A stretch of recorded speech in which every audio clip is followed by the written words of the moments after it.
ਜੂਨ ਦੀ 18 ਤਰੀਕ ਆ ਤੇ ਦਿਨ ਵੀਰਵਾਰ ਆ। ਤੁਹਾਡੇ ਲਈ ਸਵੇਰ ਦਾ ਅਪਡੇਟ ਟਰੱਕਿੰਗ ਪ੍ਰੋਗਰਾਮ ਲੈ ਕੇ ਹਾਜ਼ਰ ਹੋਏ ਆ। ਪ੍ਰੋਗਰਾਮ ਨੂੰ ਸਪਾਂਸਰ ਕਰਦੇ ਨੇ ਖਾਲਸਾ ਇੰਸ਼ੋਰੈਂਸ ਏਜੰਸੀ, ਜਿਨ੍ਹਾਂ ਦੇ ਕੋਲੋਂ ਹਰ ਇੱਕ ਤਰੀਕੇ ਦੀ ਇੰਸ਼ੋਰੈਂਸ ਤੁਸੀਂ ਕਰਵਾ ਸਕਦੇ ਹੋ। ਇੰਸ਼ੋਰੈਂਸ ਬਾਰੇ ਪਤਾ ਕਰਨ ਲਈ ਕਾਲ ਕਰ ਸਕਦੇ ਹੋ 408 272 2500। ਟਿਰਕੇਣਾ ਇਮੀਗ੍ਰੇਸ਼ਨ ਲਾ ਫਰਮ, US ਇਮੀਗ੍ਰੇਸ਼ਨ ਦਾ ਹੋਵੇ ਕਿਸੇ ਵੀ ਤਰੀਕੇ ਦਾ ਕੰਮ, ਕਾਲ ਅਟਾਰਨੀ ਜੇ ਟਿਰਕੇਣਾ 415 909 0503 ਦੇ ਉੱਤੇ। ਇਸ ਦੇ ਨਾਲ ਪ੍ਰੋਗਰਾਮ ਨੂੰ ਸਪਾਂਸਰ ਕਰਦੇ ਨੇ ਊੜਾ ਡੈਟ ਰਿਲੀਫ ਵਾਲੇ। ਇਕਨੋਮਿਕ ਹਾਰਡਸ਼ਿਪ ਹੈ, ਬੈਂਕਰਪਸੀ ਤੋਂ ਬਚਣਾ ਹੈ, ਅੱਧੇ ਤੋਂ ਵੱਧ ਕਰਜ਼ਾ ਹੈ ਤੁਹਾਡਾ ਮਾਫ ਕਰਵਾ ਸਕਦੇ ਨੇ। ਇਹਨਾਂ ਦੇ ਨਾਲ ਤੁਸੀਂ ਸੰਪਰਕ ਕਰੋ 8888889914। Manjit Singh Sangha Union City, Gurpreet Singh Bakersfield, Balkar Singh Sangha Union City. ਇਹਨਾਂ ਸਾਰਿਆਂ ਦਾ ਧੰਨਵਾਦ। ਜੇ ਤੁਸੀਂ ਵੀ ਇਸ ਪ੍ਰੋਗਰਾਮ ਨੂੰ ਸਪਾਂਸਰ ਕਰਨਾ ਚਾਹੁੰਦੇ ਹੋ ਸੰਪਰਕ ਕਰੋ 408 722 7698 ਦੇ ਉੱਤੇ। ਸੋ ਤੋਂ ਇਸ ਤਰ੍ਹਾਂ ਪਤਾ ਹੀ ਹੈ ਵੀ ਤੁਹਾਨੂੰ ਅੱਜ ਦਾ ਪ੍ਰੋਗਰਾਮ ਸਾਡਾ ਟਰੱਕਿੰਗ ਲਈ ਹੁੰਦਾ ਹੈਗਾ। ਟਰੱਕਿੰਗ 'ਚ ਕੀ ਕੁਝ ਵਾਪਰ ਰਿਹਾ ਹੈਗਾ, ਕੀ ਅਪਡੇਟਸ ਆ, ਕਿਸੇ ਦਾ ਕੋਈ ਟਰੱਕਿੰਗ ਨਾਲ ਰਿਲੇਟਡ ਕੁਐਸਚਨ ਆ, ਉਹ ਸਾਂਝੇ ਕਰਦੇ ਆ। ਉਸ ਤੋਂ ਪਹਿਲਾਂ ਇੱਕ ਦੋ ਖਬਰਾਂ ਆਪਾਂ ਸਾਂਝੀਆਂ ਕਰਾਂਗੇ ਕੀ ਕੁਝ ਅਮਰੀਕਾ ਜਾਂ ਦੁਨੀਆ 'ਚ ਵਾਪਰ ਰਿਹਾ ਹੈਗਾ। ਤੇ ਉਹਨਾਂ ਖਬਰਾਂ ਵੱਲ ਚੱਲੀਏ ਤੇ ਮਾਸਕੋ ਦੇ ਵਿੱਚ ਜਿਹੜੇ ਰੈਜ਼ੀਡੈਂਟਸ ਆ ਉਹ ਕੰਪਲੇਨ ਕਰ ਰਹੇ ਆ ਵੀ ਉੱਥੇ ਤਾਂ ਧੂਏ ਦਾ ਜਿਹੜਾ ਮੀਂਹ ਆ ਉਹ ਪੈ ਰਿਹਾ ਹੈਗਾ। ਜਦੋਂ ਹੀ ਇਰਾਨ ਤੇ US ਇਜ਼ਰਾਈਲ ਦੀ ਲੜਾਈ ਖਤਮ ਹੋਈ ਆ, ਯੂਕਰੇਨ ਵਾਲਿਆਂ ਨੇ ਬਹੁਤ ਜ਼ੋਰ ਦੇ ਨਾਲ ਜਿਹੜਾ ਆ ਰਸ਼ੀਆ ਦੇ ਉੱਤੇ ਹਮਲਾ ਕੀਤਾ ਹੈ।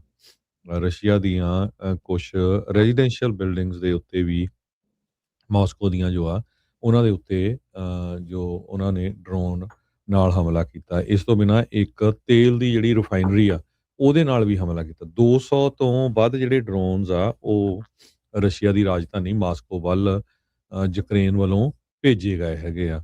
17 ਜਣਿਆਂ ਦੇ ਜ਼ਖਮੀ ਹੋਣ ਦੀ ਖਬਰ ਜਿਹੜੀ ਆ ਰਹੀ ਹੈਗੀ ਆ ਤੇ ਲੋਕ ਕਹਿ ਰਹੇ ਆ ਵੀ ਤੇਲ ਦਾ ਮੀਂਹ ਪੈ ਰਿਹਾ ਆ ਤੇ ਮਾਸਕੋ ਵਾਲੇ ਇਸ ਨੂੰ ਜਿਹੜਾ ਆ ਡਿਨਾਈ ਕਰ ਰਹੇ ਹੈਗੇ ਆ। ਤੇ ਕਹਿੰਦੇ 1000 ਦੇ ਕਰੀਬ ਡਰੋਨ ਤੇ 4 ਯੂਕਰੇਨੀਅਨ ਕਰੂਜ਼ ਮਿਜ਼ਾਈਲਸ ਇੰਟਰਸੈਪਟ ਵੀ ਕੀਤੀਆਂ ਹੈਗੀਆਂ ਪਿਛਲੇ 24 ਘੰਟਿਆਂ ਦੇ ਵਿੱਚ ਰਸ਼ੀਆ ਵਾਲਿਆਂ ਨੇ। ਜੀ ਬਿਲਕੁਲ। ਤੇ ਆਪਣੇ ਨਾਲ ਰਮਨ ਜੀ ਵੀ ਜੁੜ ਚੁੱਕੇ ਆ, ਉਹਨਾਂ ਨੂੰ ਵੀ ਜੀ ਆਇਆਂ ਨੂੰ ਆਖਦੇ ਆ। ਰਮਨ ਜੀ, ਜੀ ਆਇਆਂ ਨੂੰ ਸਵਾਗਤ ਹੈ। ਸਤਿ ਸ਼੍ਰੀ ਅਕਾਲ ਜੀ। ਸਤਿ ਸ਼੍ਰੀ ਅਕਾਲ ਜੀ ਸਾਰੇ ਸੁਣਨ ਵਾਲਿਆਂ ਨੂੰ ਪਿਆਰ ਭਰੀ ਸਤਿ ਸ਼੍ਰੀ ਅਕਾਲ। ਸੋ ਟਰੱਕਿੰਗ ਬਾਰੇ ਵੀ ਆਪਾਂ ਜਿਹੜੀ ਚਰਚਾ ਇਸ ਪ੍ਰੋਗਰਾਮ ਦੇ ਵਿੱਚ ਨਾਲ ਦੇ ਨਾਲ ਹੀ ਜਿਹੜੀ ਉਹ ਕਰਨੀ ਹੈ, ਕੀ ਸਿਚੁਏਸ਼ਨ ਚੱਲ ਰਹੀ ਹੈ, ਕਿਵੇਂ ਦੇ ਇੰਡਸਟਰੀ ਦੇ ਹਾਲਾਤ ਜਿਹੜੇ ਉਹ ਬਣੇ ਹੈਗੇ ਆ। ਸੋ ਸਭ ਤੋਂ ਪਹਿਲੀ ਗੱਲ, ਜਿੱਦਾਂ ਹਰਜੋਤ ਜੀ ਨੇ ਆਪਾਂ ਜ਼ਿਕਰ ਕੀਤਾ ਹੀ ਆ ਵੀ ਜਿਹੜੇ ਇਰਾਨ ਦੇ ਨਾਲ ਜਿਹੜੀ ਡੀਲ ਹੋਈ ਹੈ 14 ਪੁਆਇੰਟ ਦੇ ਨਾਲ, ਇਹ ਜਿਹੜੀ ਡੀਲ ਆ ਉਹ ਹੁਣ ਉੱਥੇ ਬਣ ਰਹੀ ਆ। ਦੋਨਾਂ ਨੇ ਸਾਈਨ ਕਰ ਦਿੱਤੇ ਆ।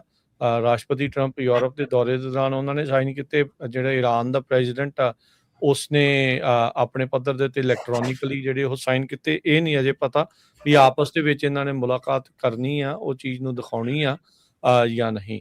ਸੋ ਦੁਨੀਆ ਭਰ ਤੋਂ ਰਿਐਕਸ਼ਨਸ ਜਿਹੜੇ ਹਰਜੋਤ ਸਿੰਘ ਜੀ ਇਸ ਡੀਲ ਨੂੰ ਲੈ ਕੇ ਜਿਹੜੇ ਉਹ ਆ ਰਹੇ ਆ। Extended ceasefire, strait of Hormuz ਦੇ ਓਪਨ ਹੋਣ ਨੂੰ ਜਿਹੜਾ ਉਹ ਲੈ ਕੇ। ਸੋ ਇਰਾਨ ਨੂੰ ਕਾਫੀ ਜ਼ਿਆਦਾ ਇਕਨੋਮਿਕ ਲਾਈਫਲਾਈਨ ਇਸ ਦੇ ਵਿੱਚ ਮਿਲੀਆਂ ਆ। ਕੰਸੈਸ਼ਨ ਉਹਨਾਂ ਨੂੰ ਬਹੁਤ ਘੱਟ ਕਰਨੀਆਂ ਪਈਆਂ ਆ ਤੇ ਓਵਰਆਲ ਸਟੇਟ ਆਫ ਹਾਰਮੁਜ਼ ਦੇ ਉੱਤੇ ਉਹਨਾਂ ਦਾ ਦਾਵਾ ਉਹਨਾਂ ਨੇ ਇਸ ਡੀਲ ਤੋਂ ਬਾਅਦ 'ਚ ਇਨਫੈਕਟ ਹੋਰ ਮਜ਼ਬੂਤ ਜਿਹੜਾ ਉਹ ਹੋ ਗਿਆ ਆ। ਸੋ ਕਈ ਤਰੀਕੇ ਦੀਆਂ ਗੱਲਾਂ ਜਿਹੜੀਆਂ ਸੁਣਨ ਨੂੰ ਮਿਲ ਰਹੀਆਂ। ਰਿਪਬਲਿਕਨਸ ਕਾਫੀ ਜਿਹੜੇ ਵਾਸ਼ਿੰਗਟਨ DC 'ਚ ਆ ਉਹ ਇਸ ਚੀਜ਼ ਦੇ, ਇਸ ਪੂਰੀ ਡੀਲ ਦੇ ਉਲਟ ਵੀ ਨਜ਼ਰ ਆਏ ਆ। ਇਜ਼ਰਾਈਲੀਜ਼ ਖਾਸ ਕਰਕੇ ਜਿਹੜੇ ਜ਼ਾਇਨਿਸਟ ਆ ਉਹਨਾਂ ਨੇ ਟੋਟਲੀ ਇਸ ਤੋਂ ਨਿਰਾਸ਼ਾ ਜਿਹੜੀ ਆ ਉਹ ਦਿਖਾਈ ਹੈਗੀ ਆ। ਪਰ ਇਸ ਦਾ ਓਵਰਆਲ ਇਕੋਨਮੀ ਨੂੰ ਲੈ ਕੇ ਅਸਰ ਕਿੱਦਾਂ ਦਾ ਪਊਗਾ, ਇਹ ਆਉਣ ਵਾਲਾ ਵਕਤ ਜਿਹੜਾ ਉਹ ਦੱਸੂਗਾ। ਸਟੇਟ ਆਫ ਹਾਰਮੁਜ਼ ਨੂੰ ਪੂਰੀ ਤਰ੍ਹਾਂ ਖੁੱਲ੍ਹਦਿਆਂ ਨੂੰ ਵਕਤ ਜਿਹੜਾ ਉਹ ਲੱਗੇਗਾ। ਇਸ ਖਬਰ ਦੇ ਨਾਲ ਰਮਨ ਜੀ, ਟਰੱਕਿੰਗ ਦੇ ਉੱਤੇ ਕੀ ਚਹਿਲ ਕਦਮੀ ਜਿਹੜੀ ਉਹ ਹੋਈ ਆ, ਉਹਨਾਂ ਨੂੰ ਆਸ ਉਮੀਦ ਤਾਂ ਜਾਗੀ ਹੋਊਗੀ ਵੀ ਹੁਣ ਡੀਜ਼ਲ ਦੇ ਪ੍ਰਾਈਸ ਇਵੈਂਚੁਅਲੀ ਜਿਹੜੇ ਉਹ ਘਟਣੇ ਸ਼ੁਰੂ ਹੋ ਜਾਣਗੇ।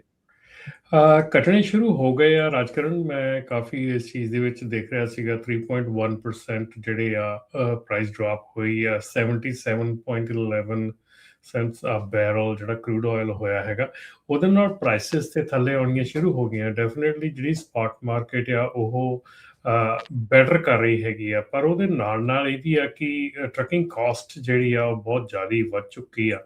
ਉਹਦੇ ਵਿੱਚ ਟਰੱਕਿੰਗ ਕੰਪਨੀ ਲਈ ਆਲਮੋਸਟ ਜਿਹੜੇ ਪਿਛਲੇ 3 ਸਾਲ ਆ ਬਹੁਤ ਜ਼ਿਆਦਾ ਬਰੂਟਲ ਰਹੇ ਆ। ਜਿੱਦਾਂ ਆਪਾਂ ਅੱਗੇ ਗੱਲ ਕਰਦੇ ਰਹੇ ਆ ਕਿ ਬਹੁਤ ਹੀ ਜ਼ਿਆਦਾ ਜਿਹੜਾ ਸਮਾਂ ਜਿਹੜਾ ਮਾੜਾ ਚੱਲਿਆ ਹੈਗਾ। ਸੋ ਜਿਹੜੇ ਲਾਸਿਸ ਹੈਗੇ ਟਰੱਕਿੰਗ ਕੰਪਨੀ ਵਾਲੀ ਉਹ ਜਿਹੜੇ ਰਿਕਵਰ ਕਰਨੇ, ਤੇ ਪਲੱਸ ਉਹਦੇ ਨਾਲ ਜਿਹੜੀ ਅੱਜ ਦੀ ਹਾਈ ਕਾਸਟ ਜਿਹੜੀ ਹੈਗੀ ਆ ਆਪਰੇਟਿੰਗ ਕਾਸਟ ਹੈਗੀ ਆ ਉਹ ਬਹੁਤ ਜ਼ਿਆਦਾ ਹਾਈ ਹੋ ਚੁੱਕੀ ਹੈ, ਜਿਹਦੇ ਵਿੱਚ ਡਰਾਈਵਰ ਕਾਸਟ ਜਿਹੜੀ ਇਸ ਵੇਲੇ ਆਬਵੀਅਸਲੀ ਆਪਾਂ ਸੁਣਦੇ ਹਾਂ ਅੱਜ ਕੱਲ੍ਹ ਬਹੁਤ ਜ਼ਿਆਦਾ ਕਿ ਡਰਾਈਵਰ ਕਾਸਟ ਵੀ ਬਹੁਤ ਜ਼ਿਆਦਾ ਵਧੀ ਆ। ਸੋ ਉਹਦੇ ਕਰਕੇ ਜਿਹੜਾ ਇਹ ਪੁਆਇੰਟ ਹੈਗਾ ਡੈਫੀਨੇਟਲੀ ਇਟਸ ਨਾਟ ਕਿ ਟਰੱਕਿੰਗ ਇੰਡਸਟਰੀ ਜਿਹੜੀ ਆ it's not doing good, it is doing good, but ਉਹਦੇ ਨਾਲ ਚੱਲਦੇ ਆ ਜਿਹੜੀ ਕਾਸਟ ਹੈਗੀ ਆ ਉਹ ਬਹੁਤ ਵਧਣ ਕਰਕੇ ਵੀ ਕਾਫੀ ਜਿਹੜੇ ਸਿਚੁਏਸ਼ਨਸ ਹੈ। ਕਿਉਂਕਿ ਇਸ ਵੇਲੇ ਕੁਐਸਚਨ ਇਹ ਉੱਠ ਰਿਹਾ ਸੀਗਾ ਸਪੌਟ ਮਾਰਕੀਟ ਦੇ ਵਿੱਚ ਕਿ ਕੀ ਇਸ ਵੇਲੇ ਬ੍ਰੋਕਰ ਜਿਹੜਾ ਹੈਗਾ ਉਹ ਮਨੀ ਬਣਾ ਰਿਹਾ ਹੈਗਾ, ਬ੍ਰੋਕਰ ਜ਼ਿਆਦਾ ਮਨੀ ਬਣਾ ਰਿਹਾ ਜਾਂ ਟਰੱਕਿੰਗ ਕੰਪਨੀ ਬਣਾ ਰਹੀ ਹੈ ਜਾਂ ਸ਼ਿਪਰ ਬਣਾ ਰਿਹਾ ਹੈਗਾ।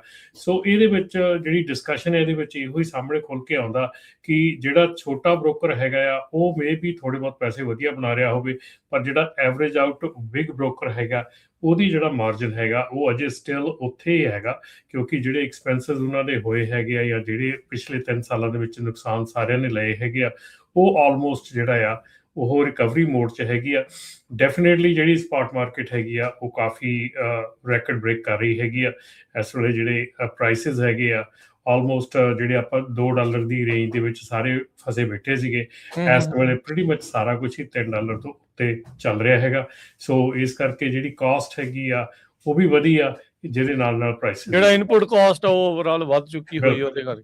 ਮੈਨੂੰ ਇੱਕ ਰੀਸੈਂਟਲੀ ਗੈਸ ਸਟੇਸ਼ਨ ਤੇ ਟਰੱਕਰ ਜਿਹੜਾ ਉਹ ਮਿਲਿਆ ਸੀਗਾ, ਮੈਂ ਕਿਹਾ ਵੀ ਹੁਣ ਤਾਂ ਰੇਟ ਠੀਕ ਆ, ਕਹਿੰਦਾ ਰੇਟ ਤਾਂ ਠੀਕ ਆ ਪਰ ਡੀਜ਼ਲ ਨੇ ਧੂੰਆਂ ਕੱਢਿਆ ਆ, ਕਹਿੰਦਾ ਬੈਕ ਹਾਲ ਹੈ ਹੀ ਨਹੀਂ।